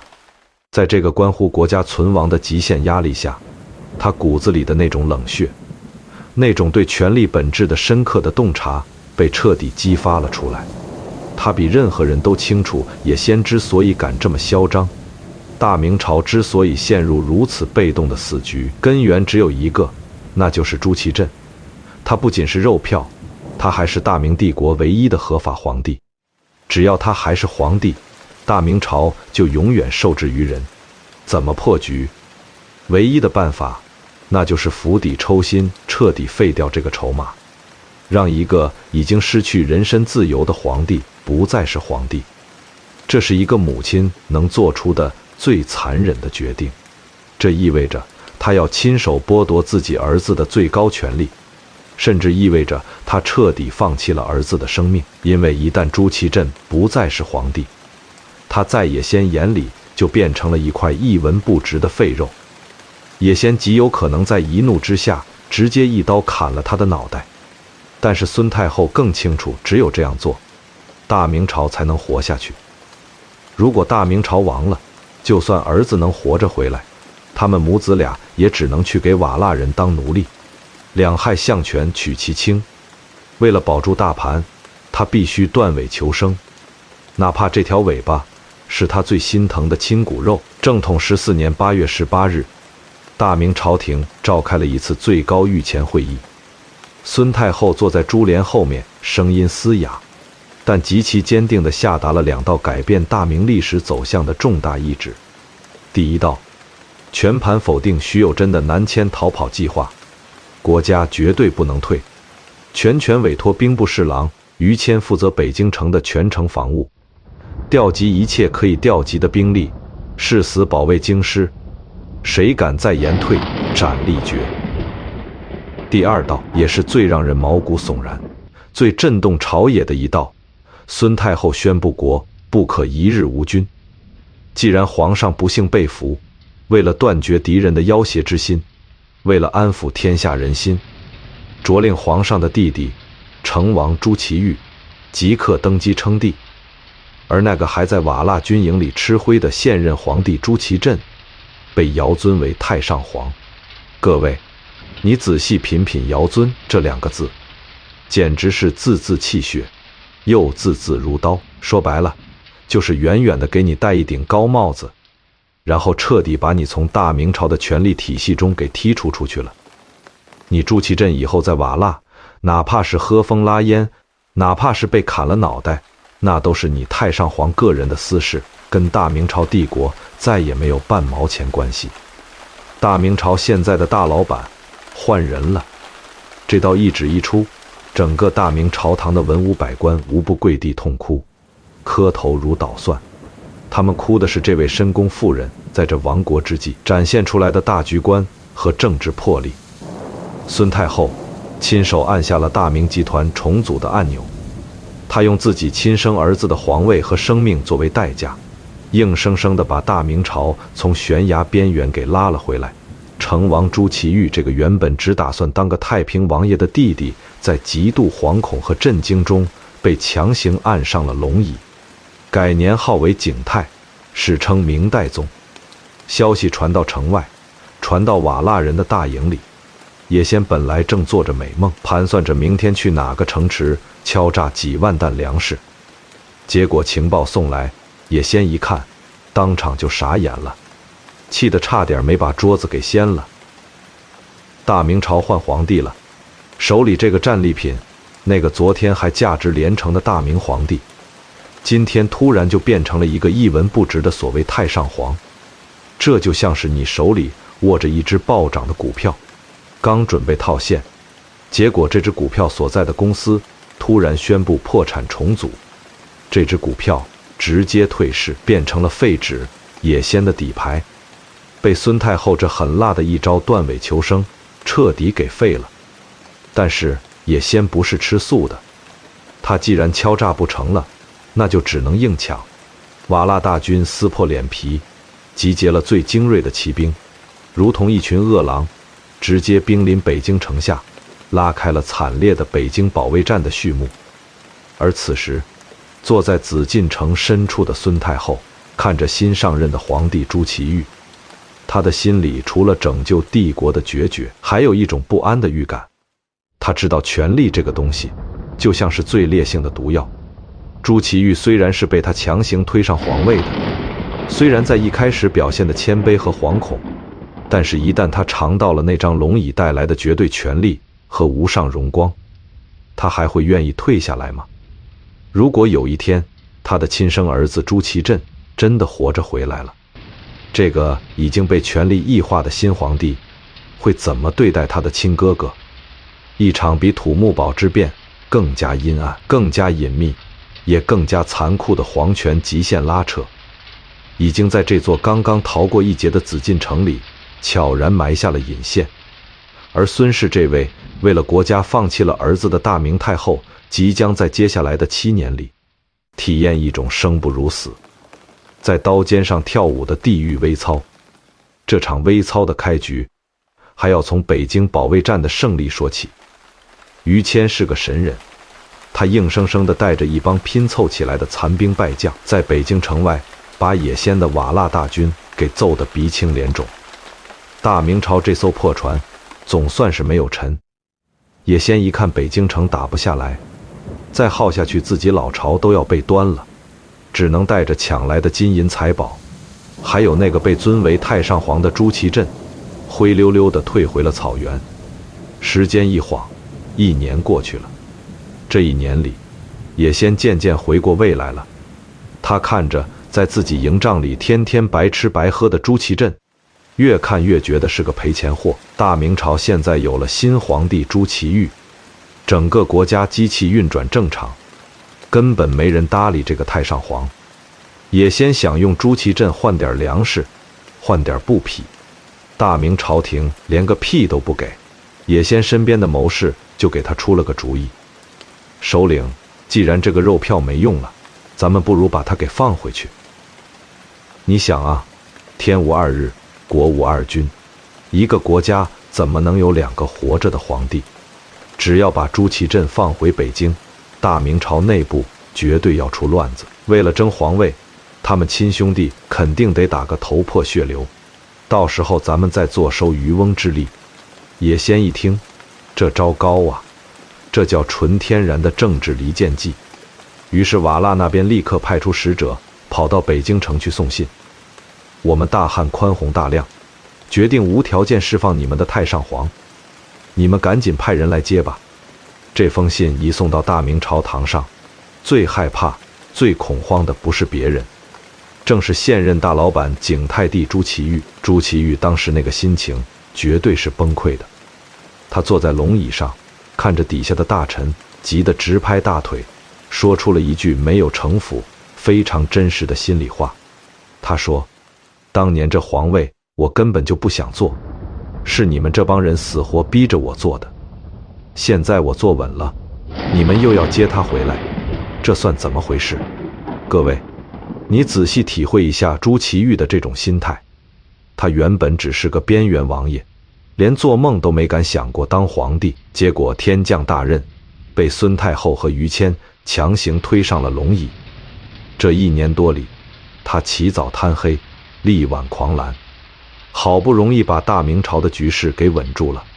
他也终于尝到了最高权力的甜头，那种唯我独尊、生杀予夺的快感是会上瘾的。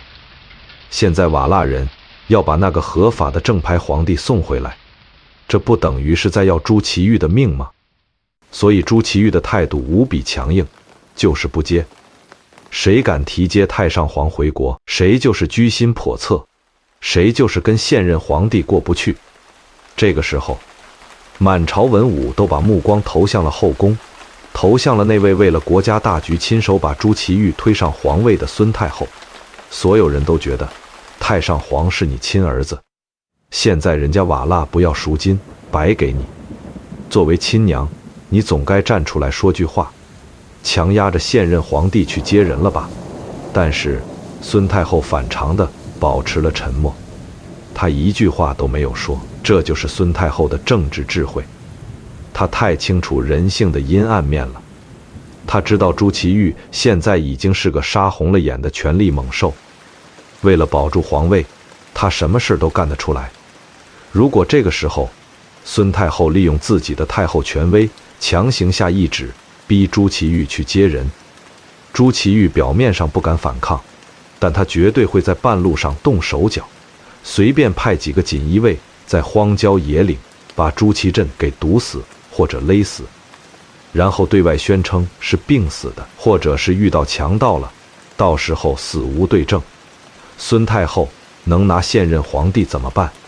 所以孙太后必须忍，必须装大度，装信任现任皇帝的样子。她把这件棘手的事情全权交给了朝廷里的文官集团，特别是兵部尚书于谦去处理。于谦是个什么人？那是千古第一直臣。于谦直接站出来，当着满朝文武的面跟朱祁钰拍胸脯保证，皇上，您就放心接吧，现在大明朝的天位已定，您就是唯一的合法皇帝，接太上皇回来，这是彰显您的仁孝之道，绝对不会影响您的皇位。如果真有人敢拿太上皇做文章想造反，我于谦第一个不同意，我亲手砍了他。有了于谦这种军方大佬的背书，加上整个文官集团的舆论压力，朱祁钰终于勉强同意了。景泰元年8月15日，本来是个团圆的中秋佳节，大明朝的前任大老板朱祁镇在草原上吃了1年的沙子之后，终于回到了北京城。兄弟俩在东安门见面了，那场面史书上写的是兄弟相抱而泣，无比感人。哥哥说，弟弟啊，多亏了你力挽狂澜，保住了老朱家的祖宗基业，哥哥我受点苦算什么？弟弟说，哥哥啊，都是弟弟我无能，让您在外面受了这么大的委屈，弟弟我这就把皇位还给您。哥哥马上摆手，绝对不行，这皇位是你的，我以后就踏踏实实当个太上皇，颐养天年。你听听这戏演得有多假，在这虚情假意的眼泪背后，藏着的是冰冷的杀机。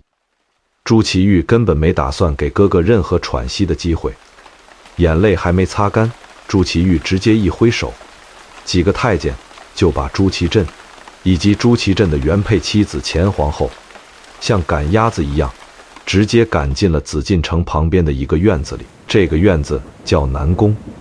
从踏入南宫大门的那一秒钟起，大明朝历史上最残忍、最变态的7年软禁生活正式开始了。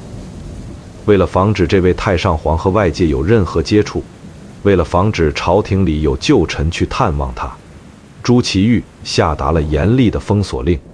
他让人找来铁匠，用铁水和铅水把南宫的大门死死地焊住。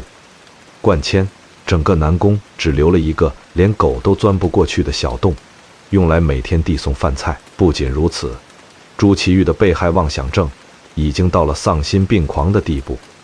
有一天，他路过南宫附近，看到南宫院子里有几棵大树，枝繁叶茂。朱祁钰立刻就发飙了，他觉得这树这么高，如果有人爬到树上，是不是就能越过高墙看到里面？如果太上皇躲在树荫底下，跟外面的人对暗号怎么办？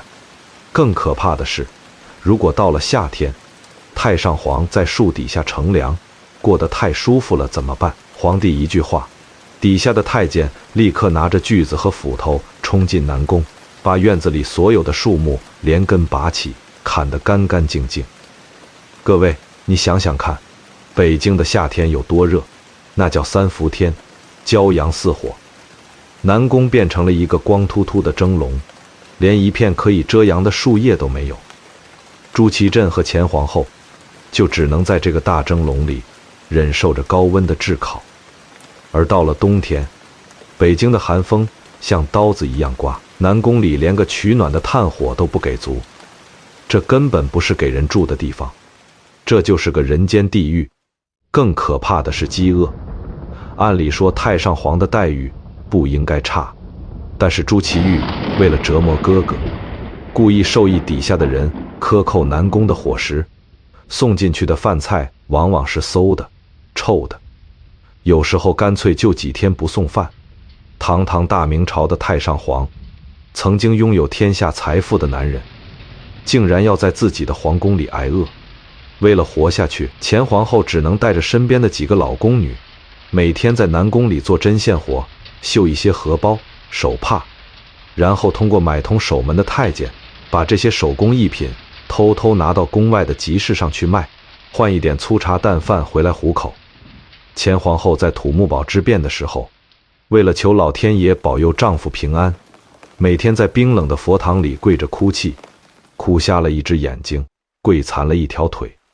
现在，这个又瞎又瘸的女人还要拖着残破的身体，靠做手工来养活曾经不可一世的大明皇帝。这就是权力的反噬，残酷，不留一丝情面。那么，在这暗无天日的7年里，作为朱祁镇亲生母亲的孙太后，她在干什么？她就在南宫不远处的慈宁宫里，享受着太后的尊荣。她眼睁睁地看着自己的儿子在隔壁受尽折磨，难道她就不心疼吗？她怎么可能不心疼？那是她身上掉下来的肉啊！但是我前面说了，孙太后是个把政治算计刻在骨子里的女人。她清醒地知道，现在整个紫禁城到处都是朱祁钰的眼线。如果她表现出一点点对南宫的过度关心，如果她3天2头跑去看望儿子，或者大张旗鼓地给南宫送吃送穿，只会刺激朱祁钰那脆弱的神经。朱祁钰会怎么想？他会觉得你们母子俩是不是在密谋造反？老太后是不是想串联旧臣复辟？一旦朱祁钰起了杀心，只要在饭菜里下点毒，或者干脆派人在半夜放一把火，南宫里的人连个全尸都留不下。为了保住儿子的命，孙太后只能演戏，演一场长达7年痛苦的心理战。在公共场合，她对现任皇帝朱祁钰和蔼可亲，经常夸赞朱祁钰治理国家有方，夸他是个好皇帝。他把一个识大体、顾大局的嫡母形象演到了毫无破绽的境界。朱祁钰每次去给孙太后请安，孙太后都会赏赐他很多东西，绝口不提南宫里的那个废人。这种极度的忍耐，终于让朱祁钰稍微放松了警惕。他觉得老太后已经被自己彻底驯服了，他已经接受了既定事实。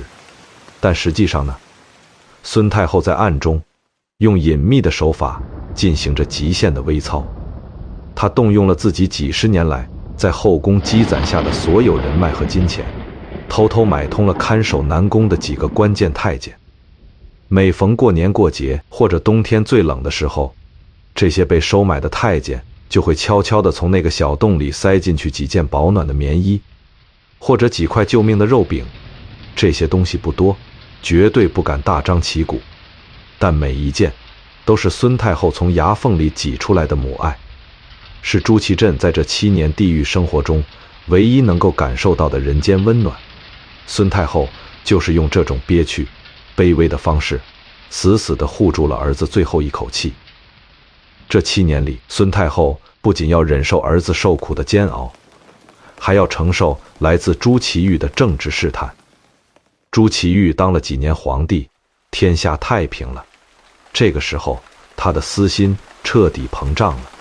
他不满足于自己当皇帝，他还要让自己的子子孙孙永远当皇帝。但是大明朝现在的太子是朱祁镇的亲生儿子，也就是后来大名鼎鼎的明宪宗朱见深。当年孙太后立朱祁钰当皇帝的时候，为了稳住局面，特意留了一手，规定皇帝可以换，但太子必须是原来那一脉的。朱祁钰现在要毁约了，他要把自己亲侄子的太子之位给废了，换成自己的亲生儿子朱见济，这在封建礼法上是说不过去的。文官集团当然不同意，但是朱祁钰用了一招下三滥的手段，他直接打开国库，给朝廷里的内阁大臣、6部尚书每个人发了一大笔巨款。这叫什么？这叫明目张胆的政治贿赂。拿了钱的文官们骨头就软了，谁也不吭声了。搞定了外朝，朱祁钰拿着废立太子的诏书来到了慈宁宫，要求孙太后盖章确认。这是残忍的逼宫，这等于让孙太后亲手切断自己亲孙子的政治生命，彻底承认朱祁钰这一脉的正统地位。如果孙氏不答应，朱祁钰立刻就会翻脸，南宫里的儿子、东宫里的孙子全都得死。孙太后看着眼前这个曾经在自己面前唯唯诺诺的后辈，心里肯定在滴血，但她脸上的表情依然是那么平静。她痛快地拿出了太后宝印，在那份充满屈辱的诏书上重重地盖了下去。她把所有的血泪都咽进了肚子里，她在心里默默地告诉自己，活下去，只要活着，就有翻盘的希望。老天爷似乎也被这位老太后的隐忍给震惊了，终于决定给她发牌了。就在朱祁钰刚刚把自己的儿子朱见济立为太子，准备大肆庆祝的时候，报应来了。这位新上任的太子仅仅当了1年的储君，就突然得了一场疾病，暴毙身亡了。这个打击对朱祁钰来说是毁灭性的。他为了这个皇位，为了儿子的前途，把亲哥哥关在地狱里，把满朝文武都给贿赂了，得罪了全天下。结果老天爷直接把他的根给掐断了。更要命的是，因为过度悲伤和纵欲，朱祁钰彻底丧失了生育能力，大明朝的皇位继承再次陷入了真空状态。时间来到了景泰8年，也就是公元1457年的正月，大明朝再次被一层浓重的阴云笼罩。30岁的景泰帝朱祁钰突然一病不起，而且病得极其严重，连上朝的力气都没有了，只能躺在床上苟延残喘。皇帝眼看就要不行了，可是连个接班人都没有。朝堂上的那些政治投机客们就像是一群闻到了血腥味的秃鹫，开始疯狂地盘旋。在这群秃鹫中，有3个人即将联手掀起一场荒诞的政变大戏。第一个是武将石亨，这个人在北京保卫战里立过大功，被封为武清侯，手里握着京城的兵权，但他极度贪婪，被文官集团打压。他每天都在琢磨怎么搞个大新闻，好让自己权倾朝野。第二个是文官徐有贞，大家还记得这个人吗？就是当年在土木堡之变后第一个跳出来喊着要逃跑、要迁都的那个软骨头。因为那件事，他被于谦和整个朝廷鄙视了整整8年，一直被压在底层抬不起头。他做梦都想弄死于谦，重新爬回权力中心。第3个是太监曹吉祥，他是宫里的实权太监，掌握着一部分禁军。是个为了利益什么都可以出卖的无底线小人。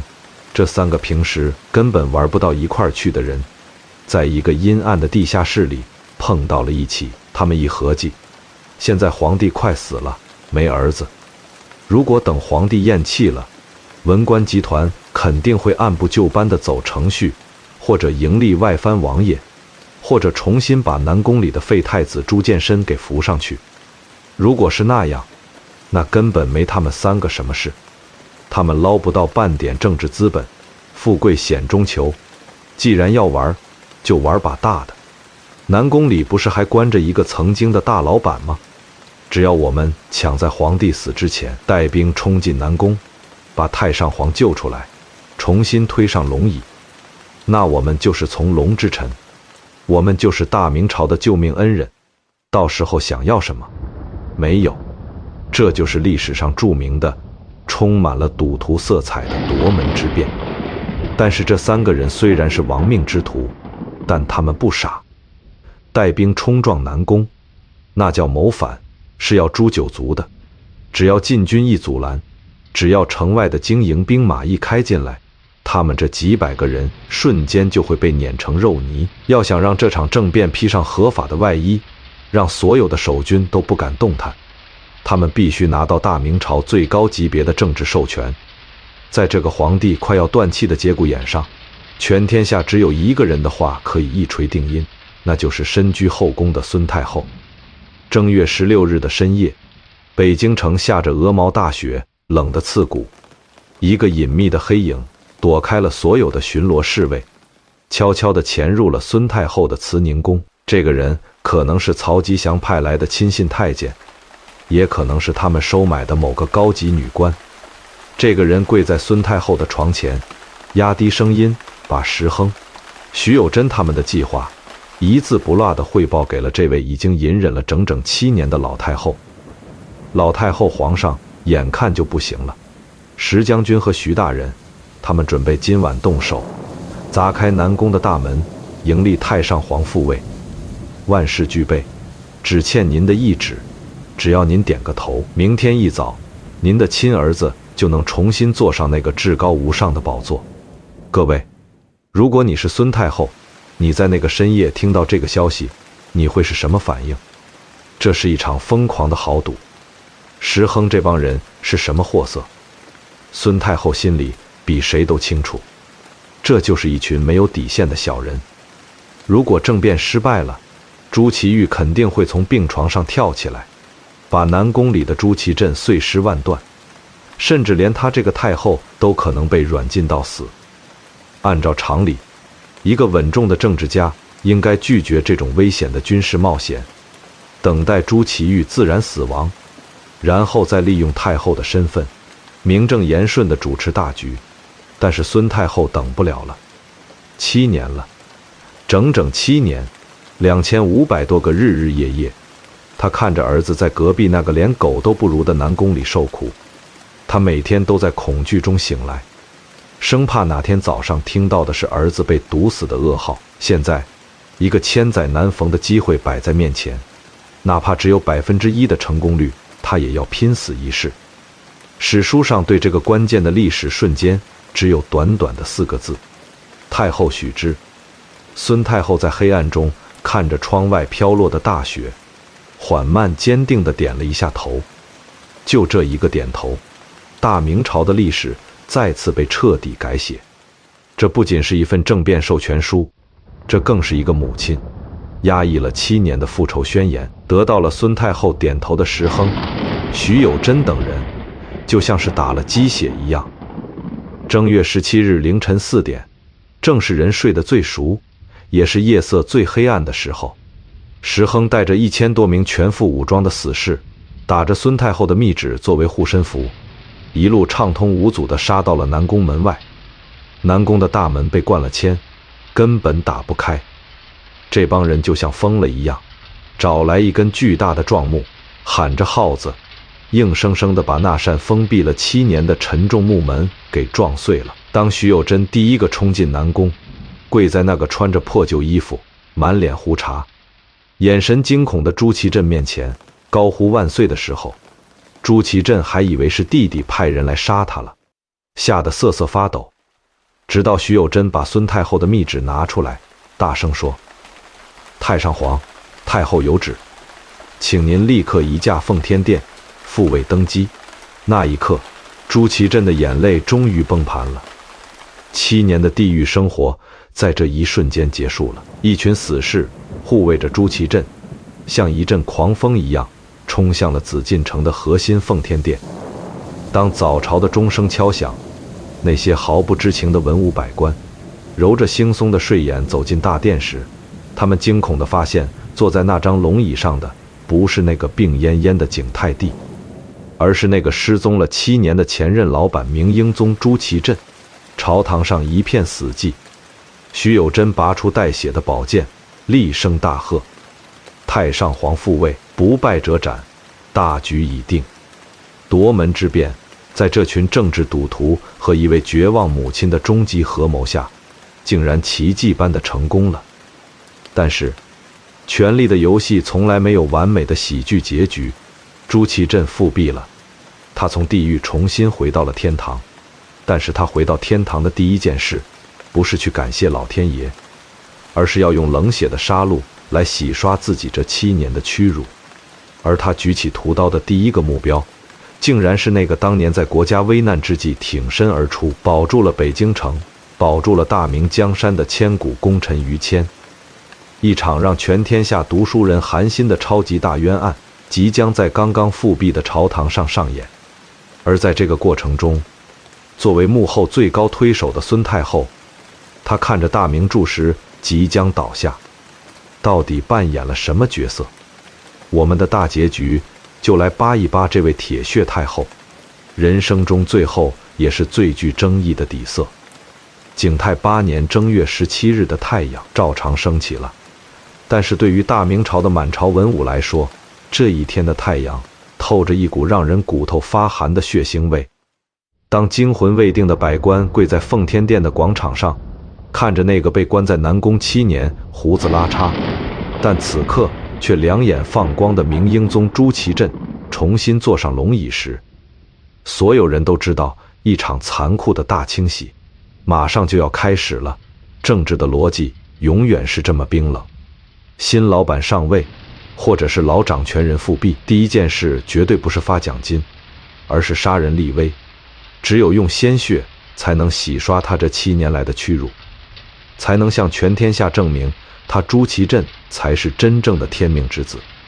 而在所有必须要死的人名单里，排在第1位的就是大明朝的擎天遗柱于谦。夺门之变的当天早晨，于谦就像往常一样穿好朝服准备去上朝，还没走出家门，石亨和徐有贞派来的锦衣卫就已经如狼似虎地冲了进来，直接把这位大明朝的最高军事长官兵部尚书像抓死刑犯一样按倒在地，套上了沉重的枷锁。其实以于谦当时在军队里的威望，只要他振臂一呼，京城内外的10几万大军绝对会听他的号令，把石亨那几百个搞政变的跳梁小丑瞬间踩成肉泥。但是于谦没有反抗，他平静地伸出双手，任由锦衣卫套上铁链。为什么？因为他是一个纯粹的理想主义者，他心里装的是天下苍生，是大明江山。他知道，如果自己带兵反抗，北京城立刻就会陷入内战。瓦剌人如果趁虚而入，大明朝就真的完了。他宁可自己去死，也不愿意看到天下再次大乱。可是那帮搞政变的政治投机客们，可不会管你什么天下苍生、徐有贞、石亨这帮人。现在最害怕的就是于谦不死。你想啊，他们打出的旗号是迎立太上皇，可是现任皇帝朱祁钰还没死呢。如果留着于谦，于谦只要在朝堂上质问一句“你们这叫谋反，你们这叫大逆不道”，那他们这帮人的合法性瞬间就会崩塌。所以徐有贞连夜捏造了一份荒谬的罪状，说于谦和大学士王文密谋，想要在这个节骨眼上去外地找一个藩王的儿子来当皇帝，这叫意欲迎立外藩。这在封建时代那是诛九族的谋反大罪。拿着这份漏洞百出的罪状，徐有贞跑去向刚刚复辟的朱祁镇请示，要求立刻将于谦凌迟处死。这个时候的朱祁镇刚刚坐在龙椅上，脑子稍微冷静了一点。他看着徐有贞递上来的折子，犹豫了。朱祁镇虽然被关了7年，虽然恨透了弟弟朱祁钰，但他并不傻。他清楚地记得，8年前，当他在土木堡被瓦剌人活捉，当50万大军灰飞烟灭，当整个大明朝濒临亡国的时候，是谁站了出来？是于谦。是于谦拼凑了残兵败将，在北京城外打赢了那场惨烈的保卫战，硬生生地保住了大明朝的江山，也间接地保住了他朱祁镇这条命。所以朱祁镇看着折子，叹了口气，说了一句极其著名的话。他说：“于谦实有功。”意思就是于谦这个人对大明朝是有巨大功劳的，杀他真有点下不去手。各位，这大概是朱祁镇这辈子仅存的一点点良知了。但是在这残酷的权力场上，良知是最不值钱的东西。徐有贞一听皇帝心软了，当时就急了，他阴狠地盯着朱祁镇，抛出了那句大明历史上最无耻也最诛心的千古名言。徐有贞说：“皇上不杀于谦，此举为无名。”什么意思？这就好比一个职场里的恶意并购。徐有贞在提醒朱祁镇：“皇上，您别忘了您是怎么重新坐上这个位子的。我们是砸了南宫的门把您抢出来的。如果于谦是个大忠臣，如果于谦没做错任何事，那我们今天干的这叫什么事？那我们就是乱臣贼子，您就是篡位夺权的非法伪政权。只有把于谦定义为谋反的逆贼，只有杀了他，才能证明景泰帝那一套是错误的，才能证明我们今天把您救出来是顺应天意、拨乱反正的伟大壮举。”这话就像是一把锋利的刀，直接戳中了朱祁镇内心最深处、最隐秘的那根神经。是啊，合法性。为了这3个字，大明朝的江山算什么？天下苍生的公道算什么？只要能证明自己是对的，只要能把这沾满鲜血的皇位坐稳，别说杀一个于谦，就算把全天下的忠臣都杀光，朱祁镇也会毫不犹豫地点头。这就是人性的极度自私，这也是皇权的极度冷血。朱祁镇眼里的那一丝犹豫瞬间消失了，他拿起朱砂笔，在徐有贞的折子上重重地画了一个圈。杀。那么在这个悲壮黑暗的历史时刻，我们今天故事的绝对女主角，那位在大明后宫翻云覆雨，亲手盖下政变授权大印的孙太后，她在哪里？她在干什么？她为什么不出来说句话？大家别忘了，8年前正是孙太后力排众议，全权委托于谦负责北京保卫战的。于谦等于是他一手提拔起来的救国重臣，而且孙太后在朝野上下的威望极高，只要他肯下一道懿旨，说于谦是国之柱石，不能杀。就算是朱祁镇，就算他再恨于谦，他也得顾及自己亲妈的面子，也得掂量掂量太后的分量。可是孙太后保持了沉默，从于谦被捕到最后被押赴刑场，这漫长的几天里，慈宁宫的大门紧紧关闭，连一只鸟都飞不进去。孙太后就像是一个完全不知道外面发生了什么的老太太，心安理得地享受着儿子复辟带来的巨大喜悦。为什么？她为什么可以这么冷血？很多历史学家都在为孙太后开脱，说她可能真的不知情，说她老了管不了前朝的事儿了。各位千万别信这种鬼话，这就是我一直强调的，千万不要用普通人的道德标准去衡量一个在皇权绞肉机里活了50多年的顶级政治玩家。我想告诉你的是，在孙太后的逻辑里，于谦必须死。你站在孙太后的角度想一想，于谦确实是个好人，确实救了大明朝，但是对于大明皇室，或者说对于孙太后母子来说，国家就是他们家的私产。于谦再能干，他也不过就是个高级打工人。而在过去这7年里，这个高级打工人一直是在给二老板，也就是景泰帝朱祁钰效力的。正是因为于谦死死地镇住了朝堂，朱祁钰的皇位才坐得那么稳。正是因为于谦坚持所谓的国无二君大原则，他的亲儿子朱祁镇才会在南宫里被当成猪狗一样关了7年。在孙太后这个母亲的眼里，没有大是大非，只有血缘亲疏。谁挡了我儿子的路，谁让我儿子受了7年的罪，谁就该死。于谦虽然保住了大明江山，但他没有保住他儿子的皇位，这就是原罪。更何况现在儿子好不容易复辟了，正是需要建立绝对权威的时候。杀于谦是稳固朱祁镇皇权最快最有效的方式。孙太后怎么可能会为了一个外人去阻挡自己亲儿子挥舞的屠刀呢？这就是封建社会最让人绝望的地方。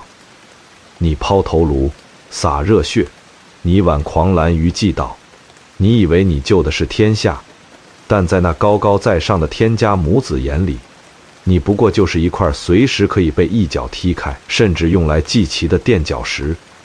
正月22日，北京城的天空阴沉的可怕，北风呼啸，就像是老天爷在绝望的哀嚎。大明朝的兵部尚书，曾经拯救了这座城市，拯救了这个帝国的于谦，被押解着走向了崇文门外的刑场。一路上，北京城的百姓扶老携幼，跪在街道两旁，哭声震天。那些当年在瓦剌人刀口下活下来的老百姓，那些曾经被于谦保护过的京城子民，他们不敢反抗皇权，他们只能用最悲痛的哭声来送别他们心目中的神。刽子手举起大刀的时候，手都在剧烈的发抖，他不忍心砍下去，他知道自己刀下的这个人是个什么样的千古英灵。可是皇命难违，手起刀落，大明朝最坚硬的一根脊梁，就这样被自己人，被他拼死保卫的皇家荒谬而又残忍地斩断了。据说于谦死的那一天，天昏地暗，日月无光。锦衣卫去抄于谦的家，结果这帮平时穷凶极恶的抄家大队推开于谦家门的时候，全都愣住了。堂堂大明朝的正部级高官，家里竟然没有一点余钱，没有一件像样的家具，唯一的正房里死死地锁着一个大箱子。锦衣卫以为里面装的是金银财宝，砸开一看，里面整整齐齐地摆放着当年景泰帝赏赐给他的蟒袍和宝剑，他一次都没有穿过，也从来没有拿出去炫耀过。这就是于谦，粉骨碎身魂不怕，要留清白在人间。而就在于谦的鲜血染红了法场的时候，在紫禁城深处，那场迟来的清算还在继续。那个被孙太后亲手推上皇位，又被他亲手默许推翻的景泰帝朱祁钰，在夺门之变后仅仅过了1个月，就在绝望中暴毙身亡了。死因成谜，有人说是病死的，也有人说是朱祁镇派太监用一条白绫把他活活勒死的。但不管怎么死，朱祁镇对这个弟弟的恨意根本没有因为死亡而停止。朱祁镇直接下旨废除朱祁钰的帝号，给他上了一个极其侮辱人的恶谥，叫厉王，连皇陵都不让他进，随便找了个山包就给埋了。不仅如此，朱祁镇还恶毒地报复了朱祁钰的女人们。他下令把朱祁钰后宫里所有的妃嫔全部逼着上吊殉葬。那一天，后宫里哭声震天，白绫悬梁，惨绝人寰。而在这个过程中，那位高高在上的孙太后依然冷漠地看着这一切。她看着朱祁钰惨死，看着那些无辜的妃嫔被逼死，她的内心有没有过一丝波澜，我们无从得知。但我们知道的是，在这场血腥的大清洗之后，孙太后得到了她想要的一切。朱祁镇为了报答母亲的盖章之恩，为了彰显自己的孝道，给孙太后上了一个大明朝历史上相当尊贵的徽号，叫圣慈瑞明太后。她重新回到了那个绝对的权力巅峰，接受着全天下人的跪拜，再也没有人敢违抗她的意志，再也没有人敢提起当年南宫里的那些屈辱。大明朝的天空似乎又恢复了平静，但这种平静是用无数忠臣和无辜者的鲜血换来的。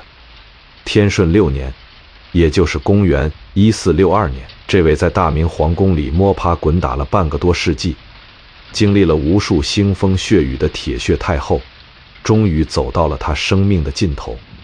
孙氏病重的时候，躺在慈宁宫那张巨大而奢华的凤床上，不知道在她弥留之际，她的脑海里会闪过怎样的画面？她会不会想起52年前的那个早晨，那个在山东邹平的破旧县衙里刚刚满10岁，梳着双压髻的小女孩？那一天，一辆青布马车把她带离了父母，带进了一座名叫紫禁城的巨大囚笼。那个时候的她，恐惧、卑微，连呼吸都小心翼翼。她只是张太子妃手里的一枚棋子，只是用来讨好皇太孙的一个物件。可是谁能想到呢？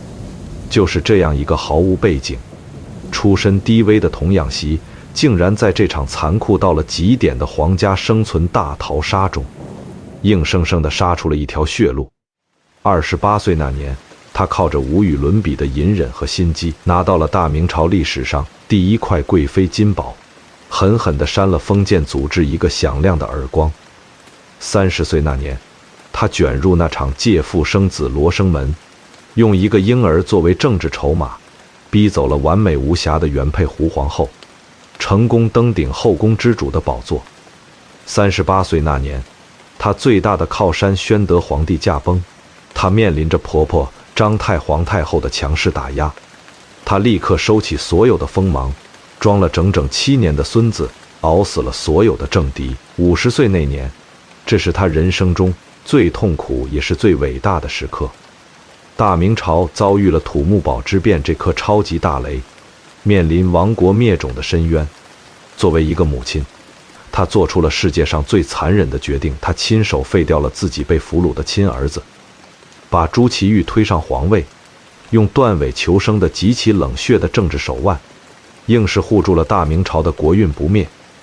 58岁那年，在这场长达7年的权力极限拉扯后，他在深夜的皇宫里果断地按下了那枚改变历史走向的印章，授权了一帮亡命之徒发动夺门之变，最终把自己的亲儿子重新推上了那个用鲜血染红的王座。60岁，他闭上了眼睛，安详地离开了这个世界。这就是大明朝真实的孙太后。你现在回过头去看看那些给她套上玛丽苏滤镜，说她是什么纯情小白兔，说她为了爱情拯救天下的影视剧，你是不是觉得极其可笑，甚至觉得这是对她智商的一种严重的侮辱？她根本不需要什么白月光的人设，她就是一个活生生的被封建皇权异化到了极致的顶级政治玩家。她自私，她狠辣，她为了权力可以不择手段，她可以为了儿子的皇位，眼睁睁看着千古忠臣被杀而不发一言。但是你又不得不佩服她，在那个男人主导的吃人不吐骨头的封建修罗场里，一个女人没有任何娘家势力可以依靠，就凭着自己的心机、隐忍、果断和残忍的理性，熬死了暴君公公朱棣，熬死了女强人婆婆张太后，熬死了深爱她的丈夫朱瞻基，最后连那个被权力逼疯的朱祁钰也被她给熬死了。她成了最后的赢家，把这盘险恶的死局下成了大满贯。这就是历史的真实底色。它从来都不温馨，从来都不浪漫，它充满了算计、背叛、鲜血和无奈。但正是这种极度的残酷，才折射出了人性中最深邃、最复杂，也最让人着迷的光芒。孙氏这一生就像是一把在烈火中锻造出来的妖刀，它切开了大明朝后宫的伪善，斩断了无数人的命运，最后把这把刀连同他自己的传奇一起埋葬在了历史的深渊里。